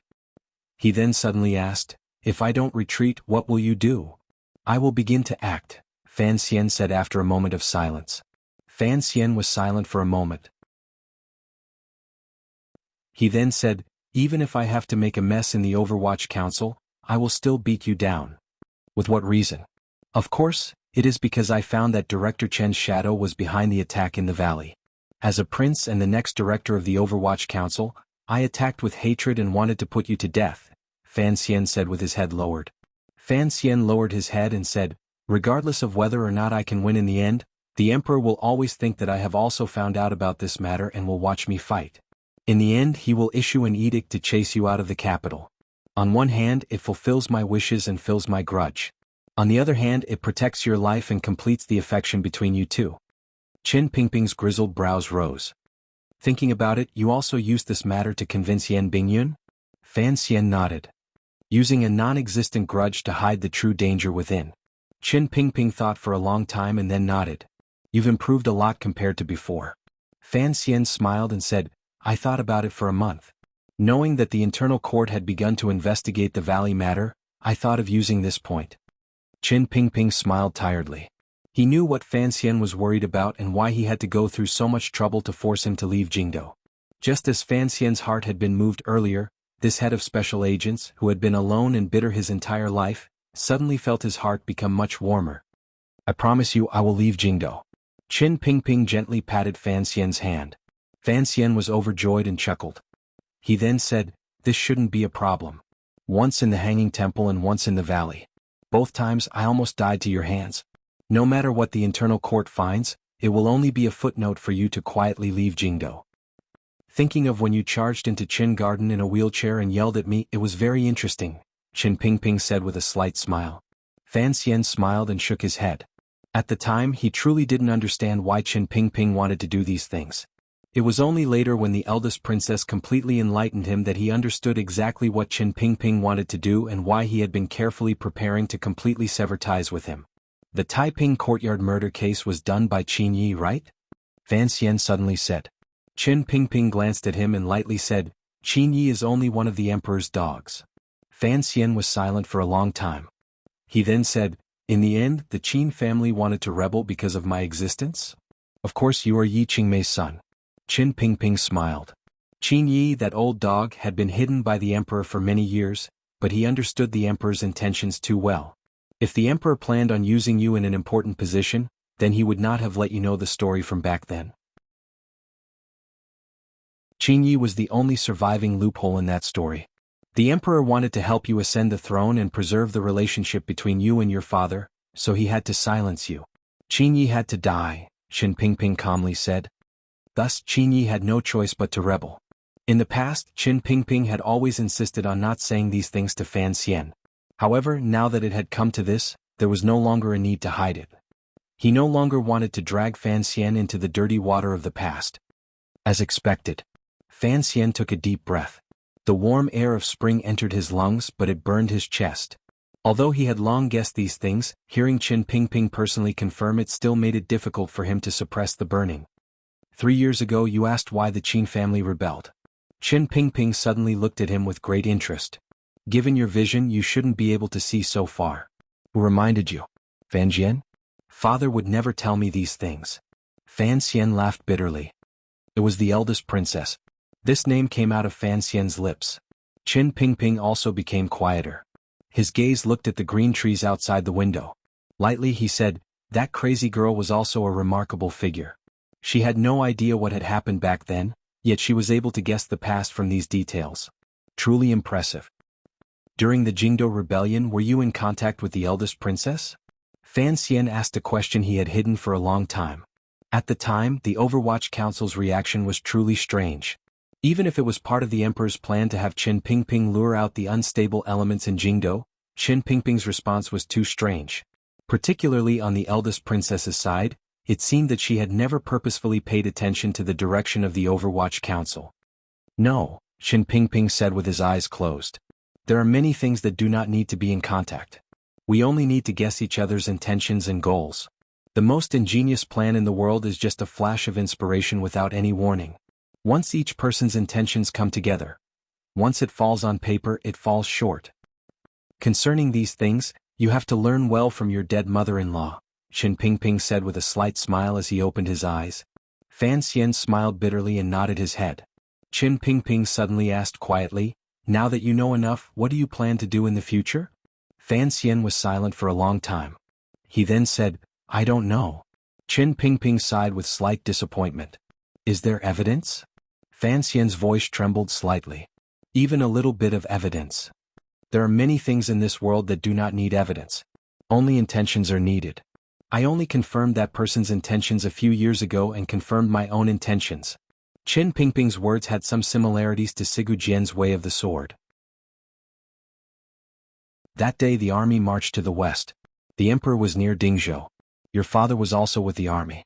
The northern Qi army suddenly moved south. I led the Overwatch Council north to Yanjing. Yi Zhong was also moved to the rear of the western army. Qin Pingping only coldly stated a fact.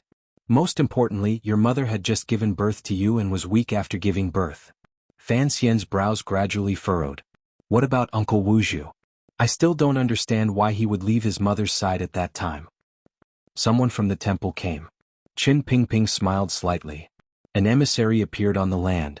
Although I'm not sure exactly where your mother came from, I can guess that she, Wuxia, and the temple have always had some connection. Furthermore, Wuxia has always been very afraid of anything related to the temple. Someone from the temple came more than once. It was at least 2 times. I know of 2 times. Qin Pingping sighed. Each time they came, Wuxia killed them. At that time, it seemed that the only people who could threaten your mother were the people from the temple. Wuxia did not allow those people from the temple to come within 100 li of your mother. So Wuxia left. But your mother still died. Died? At the hands of one of our own. Qin Pingping smiled strangely. He enunciated the words, one of our own, with a particularly heavy tone. Fan Xian also smiled. His smile was particularly sincere. He then stood up and patted Qin Pingping's shoulder. I had long guessed these things. It is only after hearing them from your mouth that I realized they felt so real. Alright, don't think about these things anymore. Qin Pingping smiled and asked, the chest should still be in your hands, right? Where is Wuxia? Fan Xian smiled somewhat bitterly. A moment later he said, the chest is not here. Uncle Wuxia had business and left. Qin Pingping made a sound of acknowledgement. Once again he did not hide his faint disappointment in front of Fan Xian. Fan Xian suddenly asked with slight surprise, you knew the chest was in my hands? Your father also knew, Qin Pingping said. That's why your father didn't know. Fan Xian's expression changed slightly. It took a long time for him to digest the shock in his heart. He thought of how his father, who had already retired, had done countless things for him in secret. Involuntarily, a glimmer of nostalgia rose in his heart. Once again he patted Qin Pingping's thin shoulder and smiled. You want me to learn from the dead eldest princess. I think you should learn from my still living father. When it's time to let go, let go. When it's time to retreat, retreat. He placed his two hands on Qin Pingping's shoulders and used a little force. Leave the future matters to me. Qin Pingping smiled and didn't say anything. He only thought to himself that given this child's personality, he would probably continue to watch and endure. However, he didn't know how long he would have to watch and endure for.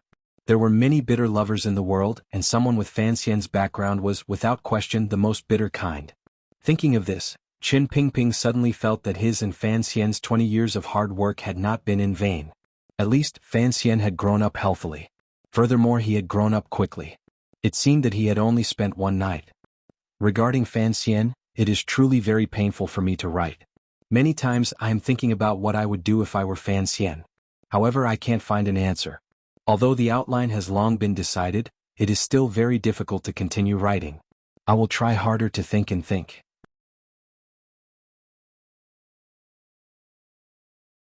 Chapter 653. The sky had darkened in an instant, but there were still no tears. Fan Xian's expression was slightly dark. He half leaned against the window and looked at the mountain path and the well-protected green hills and wild forests on the outskirts of the capital. He was silent for a long time without saying a word. The black carriage followed the flat but undulating stone path and drove diagonally onto the official road, leaving the boundaries of Qin Garden. However, Fan Xian's expression did not relax. The Overwatch Council officials around him looked at the still handsome but particularly indifferent face by the window. They all felt a strange chill in their hearts. They didn't know what had happened in Qin Garden, what the old director and the commissioner had said, or why the commissioner's expression was so serious today. The carriage drove silently on the official road toward Jingdo. Along the way, it occasionally came across commoners entering the city or young men and women from the families of officials returning from a walk. These black carriages were like a silent warning light. When everyone saw them, they hurriedly moved to the side and made way for the black carriages. The commoners were naturally respectful toward the officials, but the young nobles, who were usually not afraid of anything, knew the identity and power these black carriages represented. The nobles in Jingdo had many eyes and ears. They knew that Sir Fan Jr. had rushed back to Jingdo from Dongyi last night. In this world, no one dared to offend Fan Xian. Even these young nobles, who had been trained to be incomparably arrogant by their hormones, could only restrain their qi and focus in front of these black carriages and not make a sound. Sir Fan Jr. was famous for being ruthless and arrogant. He didn't care which lady or duke stood behind these young men. 4 or 5 years ago, outside Baoyue brothel, Fan Xian had broken the legs of a dozen little brats. This story had long shocked the hearts of all the other little brats.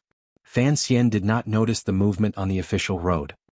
He also did not look at the timid young men who had stopped their horses to the side. He only looked silently at the scenery by the side of the official road with an unusually heavy heart. In the past, guessing was just guessing and thinking was just thinking. His elders had never said anything to him, so he could temporarily pretend he didn't know any of this and was only preparing in secret.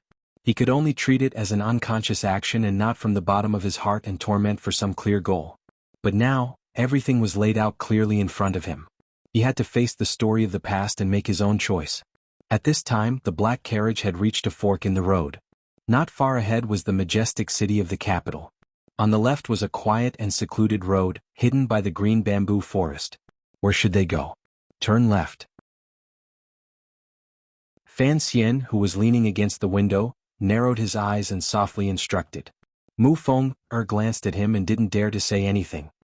He made a hand gesture and the 3 black carriages quickly turned left into the bamboo forest and disappeared from everyone's sight. Not far into this road, the green bamboos gradually became sparse, and one could see the clear green jade-like river on the side of the road. The river flowed slowly, and if one did not look carefully, one would think that it was a lake. It was the Lujing River that passed through the city, circled around the city, and finally reached the Tsang Mountains in the west. Somewhere upstream, this river gathered colorful lanterns on the pleasure boats, and gathered half of Jingdo's erotic prosperity. Even though Fan Xian's Baoyue brothel had suddenly risen, it still did not completely steal away the flavor of this river.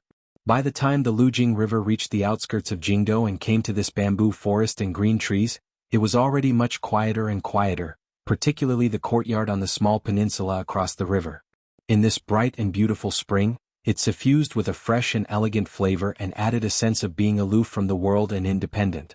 Taiping Courtyard, the courtyard of the mistress of the Yi family. Later, It became the courtyard of the royal family. During the Jingdo rebellion, the eldest princess had once lived there for 2 days. She had only stayed there for 2 days before the courtyard returned to its silence. It was as if no one had ever lived there. Fan Xian got off the carriage and looked calmly at the courtyard. He thought of the people who had once lived in the courtyard and became absent-minded for a moment. After the Jingdo rebellion had been quelled, the emperor had hinted twice that he was going to bestow this courtyard to Fan Xian again. Fan Xian knew that it was best not for him to bring up this matter, so he had always treated it calmly. For some reason, this matter never came to fruition in the end. In the summer of the 5th year of the Qin calendar, after staying a night in the Fan clan's country estate outside the city, Fan Xian had brought his sister here and kowtowed twice to Taiping courtyard to express his sorrow. He did not go in because he knew that the emperor had a different kind of feeling toward this courtyard and a different kind of fear. Later Fan Xian still went in. He and Uncle Wu Zhu found the bullets for the heavy sniper rifle in a secret room in Taiping courtyard. They also wandered inside for a long time. The two of them did not care about the royal guards at all. Fan Xian narrowed his eyes. His gaze shone through the faint moisture on the river. It was as if he was going to pierce through the greenish-gray walls of Taiping courtyard and see everything inside. There was no grave inside. This was a fact that Fan Xian had long confirmed. His father, Fan Jian, had once told him in private that Yi Qingmei's grave was in a secluded place. Later he had pointed out that it was in Taiping courtyard, but it was not there. Later Fan Xian thought it was in the royal palace, but it was not there either. There was only a painting of a yellow-clothed woman. Yi Qingmei was no longer in this world. It was not important where she was buried. However, Fan Xian would occasionally think of a question. Was the emperor also afraid to face the wisp of soul underground? Fan Xian sat down by the river and lifted the front of his long robe to his knees. Very neatly he said seriously, "I am thinking about some things here. Don't let anyone disturb me." "Yes, sir." Mu Feng'er and a few of the Qinian eunuch close to him lowered their heads and accepted the order at the same time. Leading the guards around them, they dispersed into the depths of the bamboo forest until Fan Xian could not see them and they could not see the riverside. Don't let anyone disturb him, including these subordinates. Mu Feng'er and the others understood Fan Xian's thoughts. However, they did not understand his current mood. They retreated to a place far away and warily watched the movements on the roads around them. Sealing off the sound of the wind, they silently guessed in their hearts. The courtyard across the river was once the mistress of the Yi family's residence. This was something all the old Jingdo people knew. The mistress of the Yi family was Sir Fan Jr.'s birth mother. This was something the entire world already knew. Sir Fan Jr. had chosen to meditate here. Naturally, the things he was thinking about were thorny and important. After sitting for an indeterminable amount of time, Fan Xian finally felt that he was tired from sitting. The secluded forest, green bamboo, gray courtyard, still water, moss, stone, and floating leaves had all become a joke.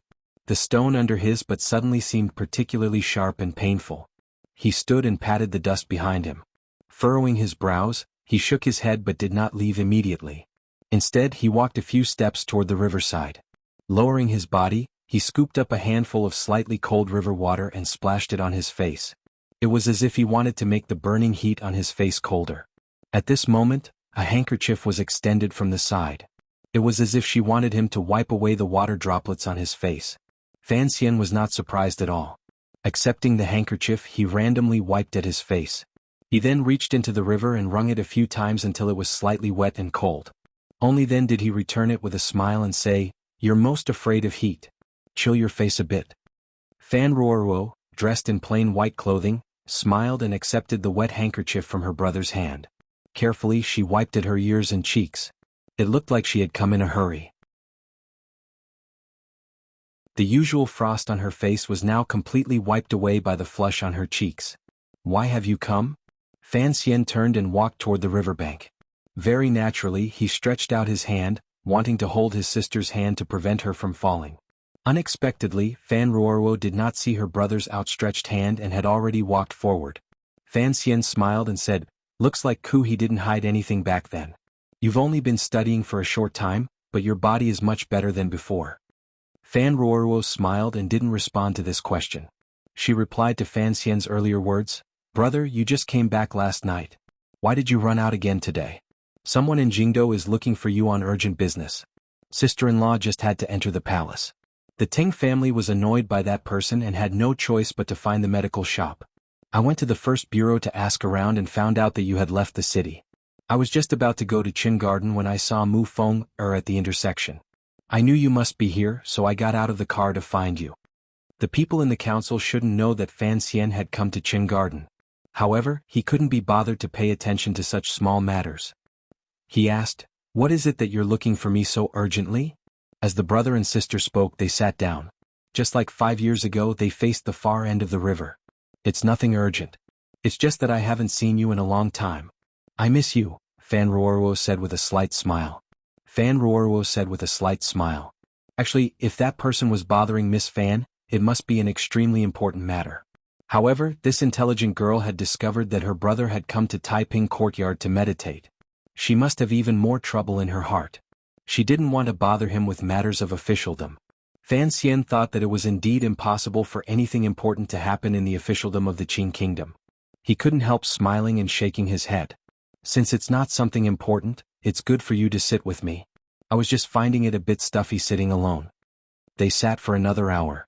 Fan Xian had some thoughts in his heart, so he didn't want to speak. He only felt that having a sister who completely trusted him sitting by his side could indeed help his emotions stabilize a bit. Fan Ruoruo didn't have any other thoughts. She only faintly thought that as long as she could sit quietly by her brother's side, it would be fine. After a long time, the sun had long passed through the top of the bamboo forest and slowly moved toward the west. The faint light became countless mottled shadows and hit the brother and sister's faces. Fan Xian's eyes happened to be blinded by the patches of light. He couldn't help but rub his eyes and sigh. Fan Ruoruo's heart jumped. She heard too much distress, hatred, helplessness, and heaviness in this sigh. She lowered her head slightly and thought for a long time. She then said, "Perhaps it's better to say what's on your mind." Fan Xian was silent for a long time. He then suddenly opened his mouth and said, "My birth mother was Yi Qingmei." Fan Ruoruo was slightly startled and raised her eyes to look at him. She thought to herself that in the entire world she was probably one of the first to know this secret. Why was her brother repeating it now? She knew that Fan Xian would certainly have something else to say, so she only made a quiet hum and didn't express her confusion. "Back then I brought you here to worship the distant river. I worshipped her for bestowing this physical body on me so that I could live in this world," Fan Xian said quietly. Fan Xian said calmly, "I have come to see from afar today because I respect her actions in the past. I respect her for leaving me, her son, so many benefits. She has also given the people of this world different possibilities and more choices." Fan Ruoruo listened quietly to the side. "In my life I've never seen her appearance or heard her voice, but I've seen too many of the marks she left behind." Fan Xian lowered his head and thought for a moment. He then continued, "I've also seen a great deal on this trip to Dongyi. Thus, the image of her in my heart is becoming clearer and clearer. I'm also becoming more and more used to seeing her as my mother." He added in his heart, even though she didn't seem to be much older than him. "If someone harmed her back then, what do you think I, as a son, should do?" Fan Xian's brows were furrowed tightly.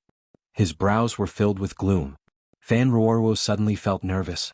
Tightly gripping the wet handkerchief in her hand, she said in a trembling voice, "Didn't those people all die? The Empress Dowager has also passed on a long time ago." Naturally, the Empress Dowager had to die. Fan Xian didn't tell his sister that the Empress Dowager had actually died at his hands. He smiled slightly mockingly and said, "But there are still some people who should have died who didn't." Fan Ruoruo didn't open her mouth to ask. She had a strong feeling that she would certainly hear a name that would make her heart jump. "I guessed a long time ago that the emperor was my father," Fan Xian said. "However, in the first 2 years I didn't see him as my father at all. Not only him, but it was also very difficult for me to see Yi Qingmei as my mother. This has nothing to do with what happened back then. It's not that I felt a sense of defeat from being abandoned. This is something that cannot be explained clearly. When he came into this world, he had already taken his soul with him. However, the relationships between people are always forged by time. This has nothing to do with blood or closeness," Fan Xian said tiredly with his head lowered. "Just like how I have seen you as my sister since I was young and will always see you as the closest person in this life, time can always change many things. Time can always change many things. After being with His Majesty for so long, I could feel that he treated me differently than his other sons. Particularly these few years, the emperor has changed too much." He suddenly smiled. His smile was slightly cute. "Tell me, if the emperor had killed my mother back then, what would I have done?" Fan Ruoruo's heart jumped. Her hands unconsciously tightened and squeezed out the last few drops of water from the handkerchief. The brother who voted for 600 new tickets in the year of Qingyu, I'm crying. I watched with my own eyes as so much money floated away from my eyes. It is so painful that I wish I were dead. A lazy person like me with nothing to do really can't do it. I can only drool, especially these few days. However, I still have to sincerely say thank you.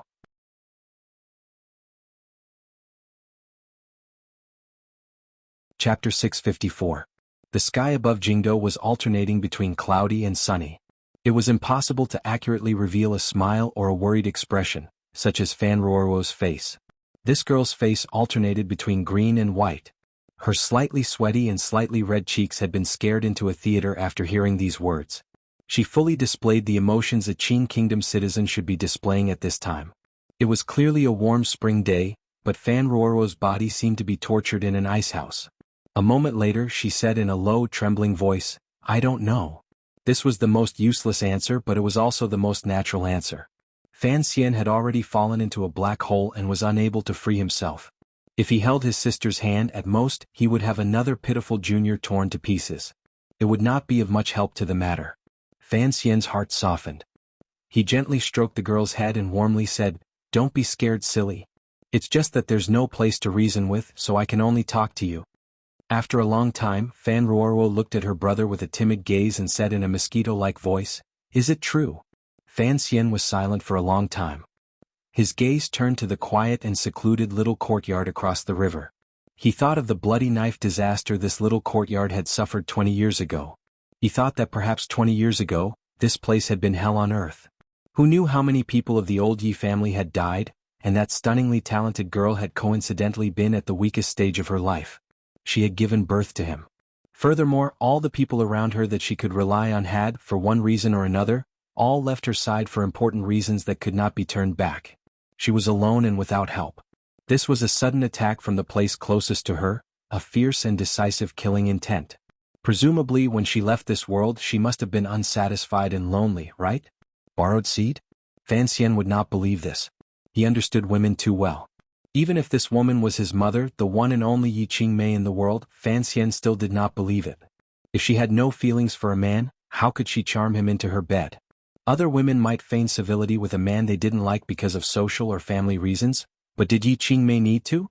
Fan Xian stared in a daze at the other side of the river. A cold smile rose to the corners of his lips. That man was truly cold-blooded. A trembling voice pulled Fan Xian back from the tragic scene of the past. Fan Ruoruo clung tightly to her brother's side as if she was afraid of the cold. The wet handkerchief in her hand had long fallen to the grass. Her hand gripped Fan Xian's sleeve tightly. Raising her face she said, "I used to have a brother." A chill suddenly welled up in Fan Xian's heart. He knew what his sister was talking about.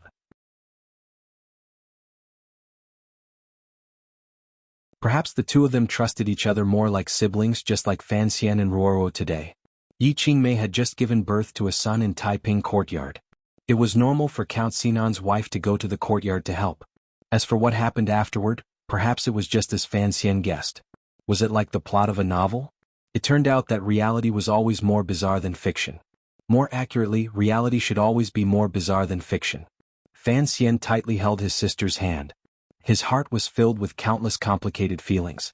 Before his eyes floated the face of his grandmother, who had always loved him dearly, and the solemn face of his father. It seemed that he would never be angry, never be happy, and that he would only silently walk the bureaucracy. His heart suddenly ached. He felt that he owed the Fan family too much. His heart suddenly grew cold. Back then, too many people had died and too much blood had been shed. Fan Xian stood up and looked coldly at Taiping Courtyard across the river.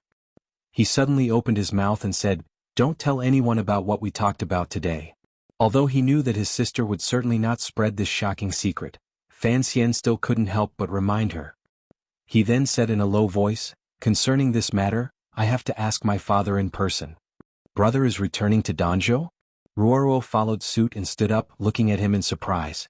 Fan Xian shook his head and said, "Father is not in Danzhou right now."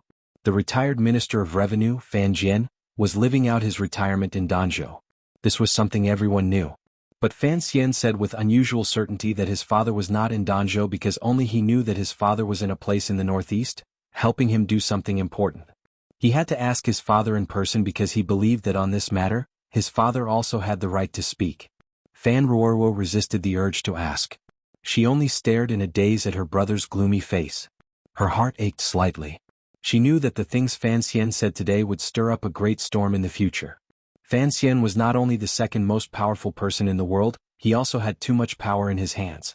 If he truly had a falling out with the emperor and wanted to avenge his mother, a great battle between ruler and official would probably drag the entire world into it. Come with me to another place. Fan Xian walked toward the path deep in the bamboo forest. Ruorwo made a sound of acknowledgement and followed with small steps. 3 black carriages left the bamboo forest near Taiping Courtyard and came to another eerie place on the outskirts of the capital. The coldness of this place was different from Taiping Courtyard. It gave off a sense of fear because this was a cemetery. Many people had been buried in Taiping Courtyard. Many people had also been buried here. It was not until they were about to climb to the waist of Qingshan Garden did he turn his head to look at the densely packed graves below him. He sighed and said, "A general success is built on the bones of tens of thousands." Ruorwo didn't understand why her brother had come here after thinking quietly for a long time in Taiping Courtyard. Fan Xian seemed to guess what she was thinking. In a low voice he explained, "I want to use these dead people to remind myself that I am no longer just me. I have to be responsible for many people who are alive and those who are dead. I have to use these graves to remind me and make me more clear-headed and calm." The brother and sister climbed past the waist of Qingshan Garden and turned to the other side. It was said that the feng shui on this side was not as good as the other side, but it was still densely packed with graves. They were all places where the ancestors of the Jingdo people were buried. At this moment, the smell of smoke and fire seemed to float in the air. There were a few large graves on the col separating the 2 sides of Qingshan Garden. The style of the graves was normal, but they appeared very large. Furthermore, there was a garden outside the graves and soldiers guarding them. A few soldiers saw someone slowly walk in and were about to go forward and yell at him when they were immediately chased out by a few Overwatch Council swordsmen. Buried in these graves were the eldest princess, the crown prince, and the second prince. Fan Xian walked past the eldest princess' grave and the crown prince's grave. His expression did not change at all. In the end, to Ruorwo's surprise, he stopped in front of the second prince's grave. The Empress Dowager's grave was far to the south of Tsang Mountain. It was 80 li from Jingdo.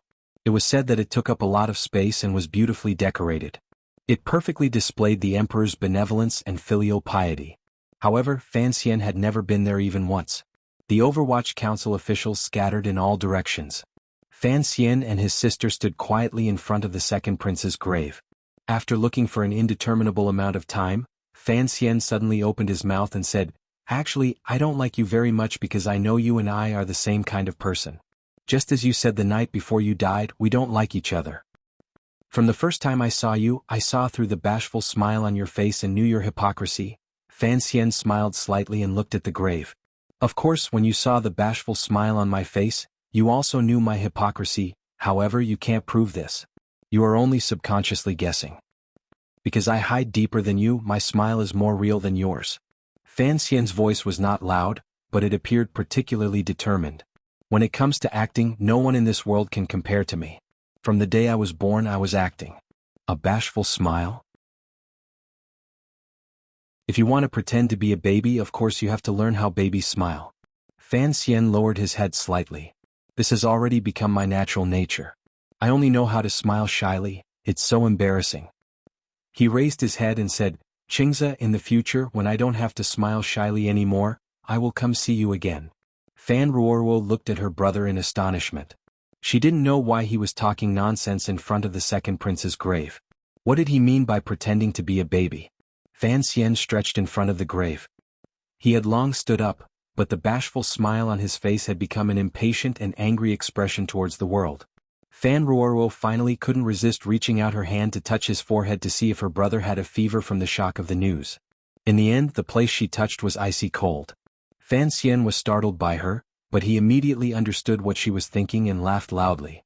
Hearing Fan Xian let out a rare hearty laugh, Fan Ruorwo relaxed and also laughed. However, there was still a layer of haze in her heart. Looking at her brother, she didn't know what kind of hardship and struggle there was in this laughter.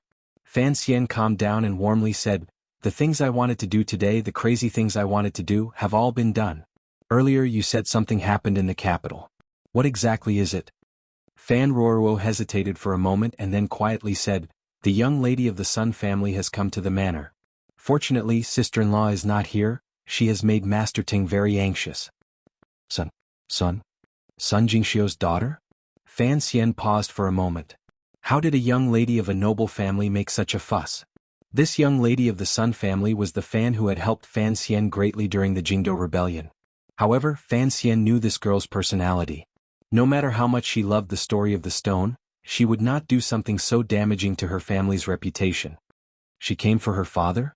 Fan Ruoruo glanced at him probingly. Something seems to have happened on Sir Sun's side. He was so anxious that he couldn't do anything. I think Miss Sun was also forced to come by her father. A gust of wind came from the mountains and made Fan Xian's clothes flap loudly. It made his brows furrow. He couldn't resist cursing. However, his voice was very low. Even Fan Ruoruo, who was standing beside him, didn't hear clearly.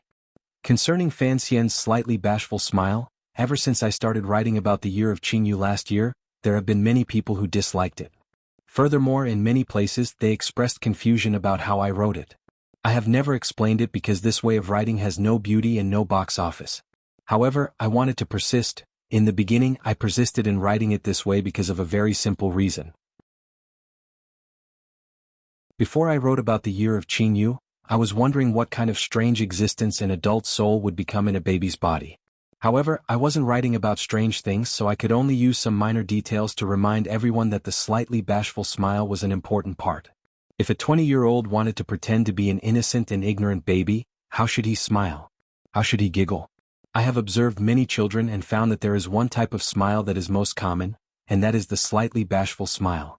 Fan Xian pretended to be slightly bashful for a long time, so when he grew up in the world of the Qing kingdom, he inevitably developed this kind of habit. This was something that I thought was necessary to make up his expression.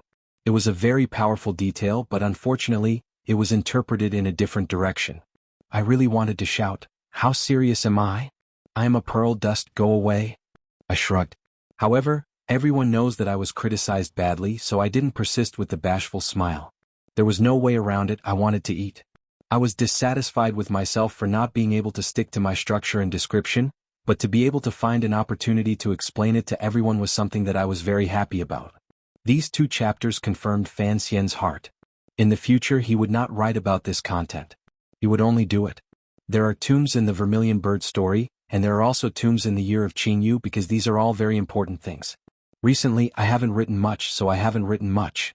This chapter was written in advance and posted at a fixed time, because I had things to do during the day. I don't ask for everyone's understanding because you guys are too bad. Of the 3,000 update votes, 300 were voted. Of the 6,000 update votes, more than 700 were voted. Of the 12,000 update votes, 1,500 were voted. I counted with my fingers. I earned an extra 150 a day? Nearly 400? More than 700 yuan. Then I was furious. My classmates were clearly bullying me for only writing 5,000 words today.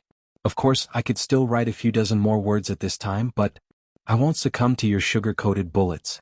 Actually, it's just that if I take the money for 6,000 words, I won't feel at ease. Today, I wrote 900 words just for the epilogue alone. Speaking of which, seeing everyone having fun, I was also very happy. I had been too emotional recently. Thank you all for having fun with me, and thank you all for supporting me with so many update votes.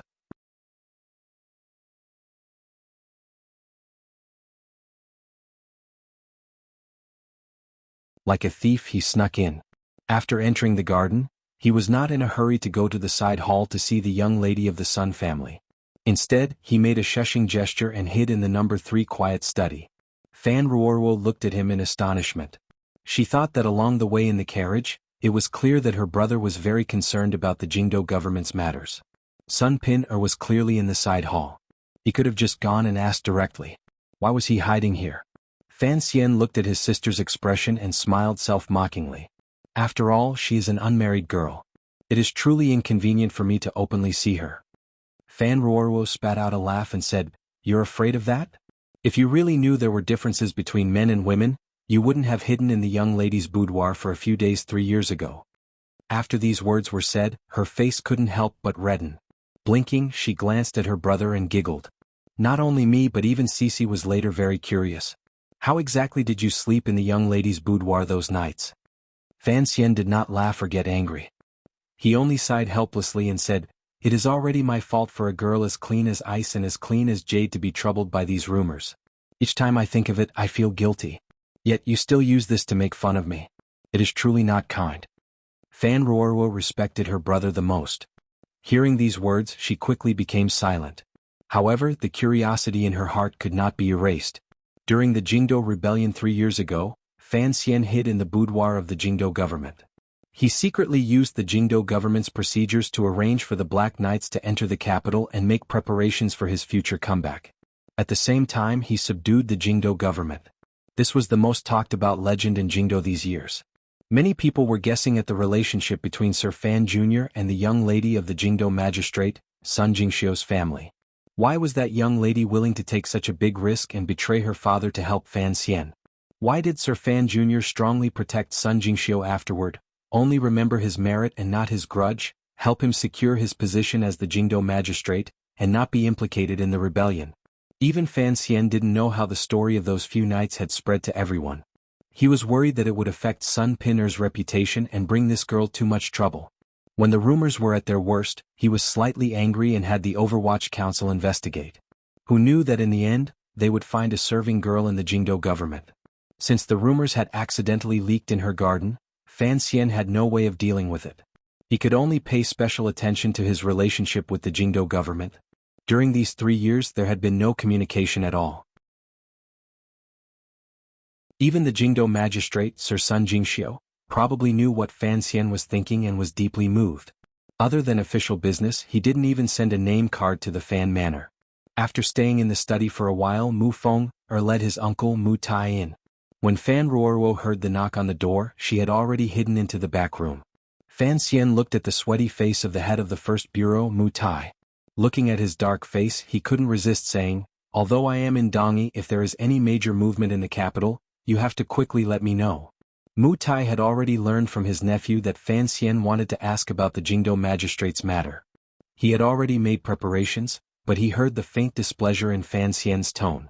His throat couldn't help but become dry. He didn't argue anything and directly placed the already organized files on Fan Xian's table. Fan Xian picked up the files and looked through them one by one. His brows gradually furrowed. A moment later he sighed. During the few months he had devoted himself to Dongyi, there had indeed been some movement in the capital. Not only Sun Jingxiu but the lives of a few other officials had also been wretched. The Ministry of Revenue and the Ministry of Appointments began to secretly investigate these officials. As for the specific matters to be investigated, there were all sorts of things. Having been in the Overwatch Council for a long time, Fan Xian knew that no yamen could be completely pure. As long as they investigated hard, no matter what the reason was, they would always find some problems. The Jingdo government was being investigated in secret by a few departments. It was beginning to bear an unbearable pressure.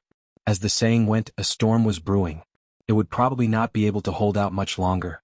The officialdom was the most sensitive. The civil and martial officials had caught wind of it.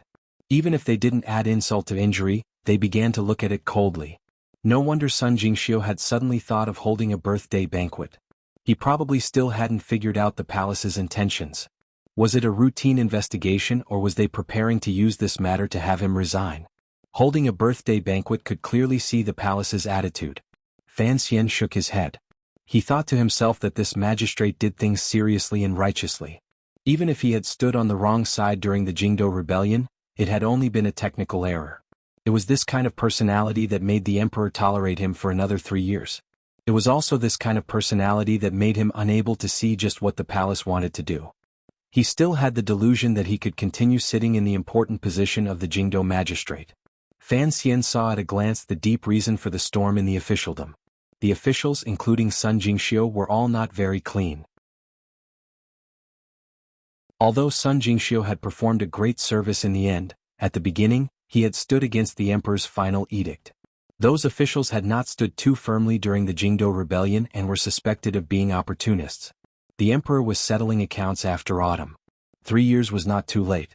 Given the emperor's sinister personality, how could he let go of these despicable officials who had wavered in the past? Mu Tai saw that he was lost in thought. He swallowed and moistened his throat. Carefully he reminded him, the limelight began with the Ministry of Revenue and the Ministry of Appointments investigation.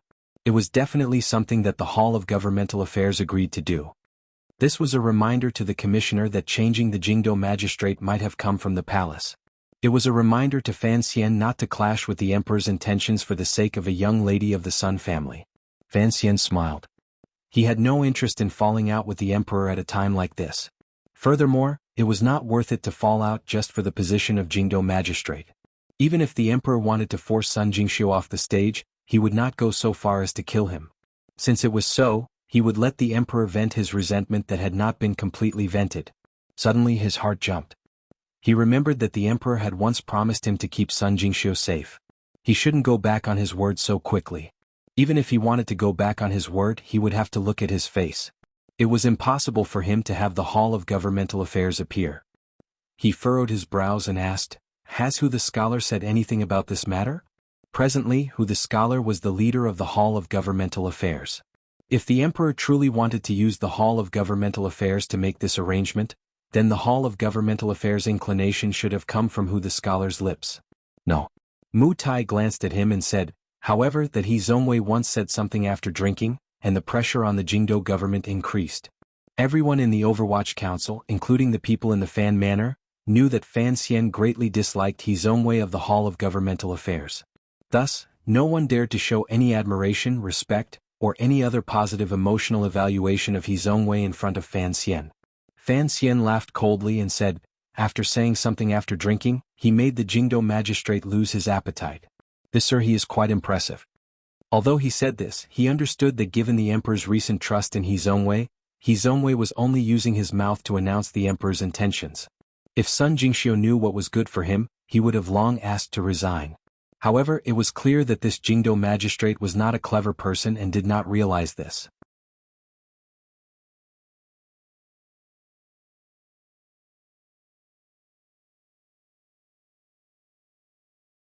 Thus, the emperor had no choice but to have He Zongwei enter the Hall of Governmental Affairs and forcefully raise his rank.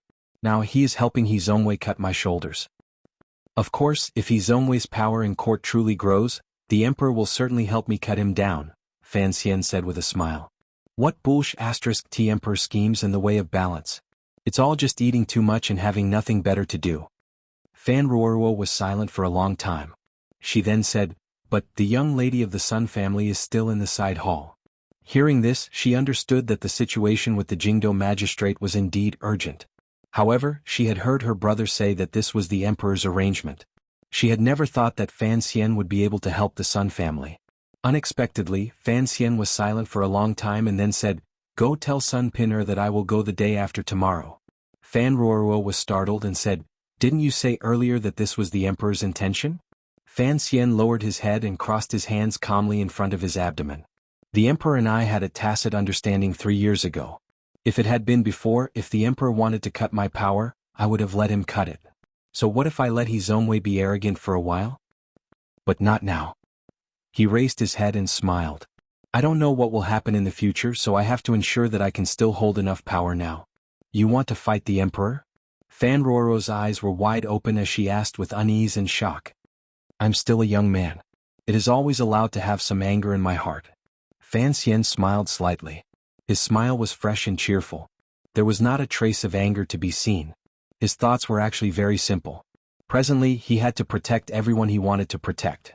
He had to temporarily maintain the power in his hands under the pretext of being angry. Only then could he learn to face the powerful emperor head-on. Fan Ruoruo was silent for a long time. She knew that her brother had made up his mind and didn't say anything more. She just couldn't resist smiling and asking, are you really not going to keep the young lady of the Sun family company and talk? I'm very afraid that she won't be able to marry in the future. It's better not to see her, Fan Xian said helplessly. Just tell her that I am looking forward to the birthday banquet the day after tomorrow. I didn't think that while I was having so much fun yesterday, I would still stir up some trouble. It's a bit of a headache. However, I really don't have much energy, so I'm too lazy to argue. Relaxing and having fun is the right way, right? The title of today's chapter is the name of a variety show. Who has seen it? Let's talk about the last few sentences of the month. Dear leaders and comrades, we've been following that lewd old man for a whole month. Whether it's speeding up a few steps and catching up with him to intercept him, or following him intimately, we've scared him so much that his little heart is pounding. We're waiting for today, we're waiting for today.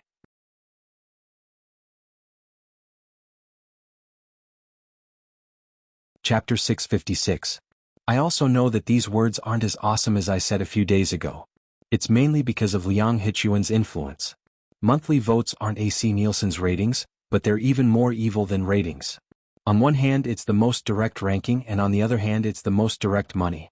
In any case I have to pull one last vote. Who knows what you bad people who only voted 3,000 words today will come up with. In short, the monthly ticket is evil, but it's also my favorite. You, that's you, don't turn your head to look at other people in the internet cafe, and don't look at your wife who is playing Fight the Landlord on her laptop. That's you, put down the evil monthly ticket that people love and hate. Thank you everyone for your hard work and support this month. You're tuning in to the Han Li's Wuxia Adventures YouTube channel. We're so grateful for your support, and don't forget to subscribe to join us on this incredible journey through captivating stories. Your generosity through donations truly makes a world of difference, as it's the primary source of revenue that allows me to expand and enhance this channel for you. Thank you from the bottom of my heart for being a part of this adventure.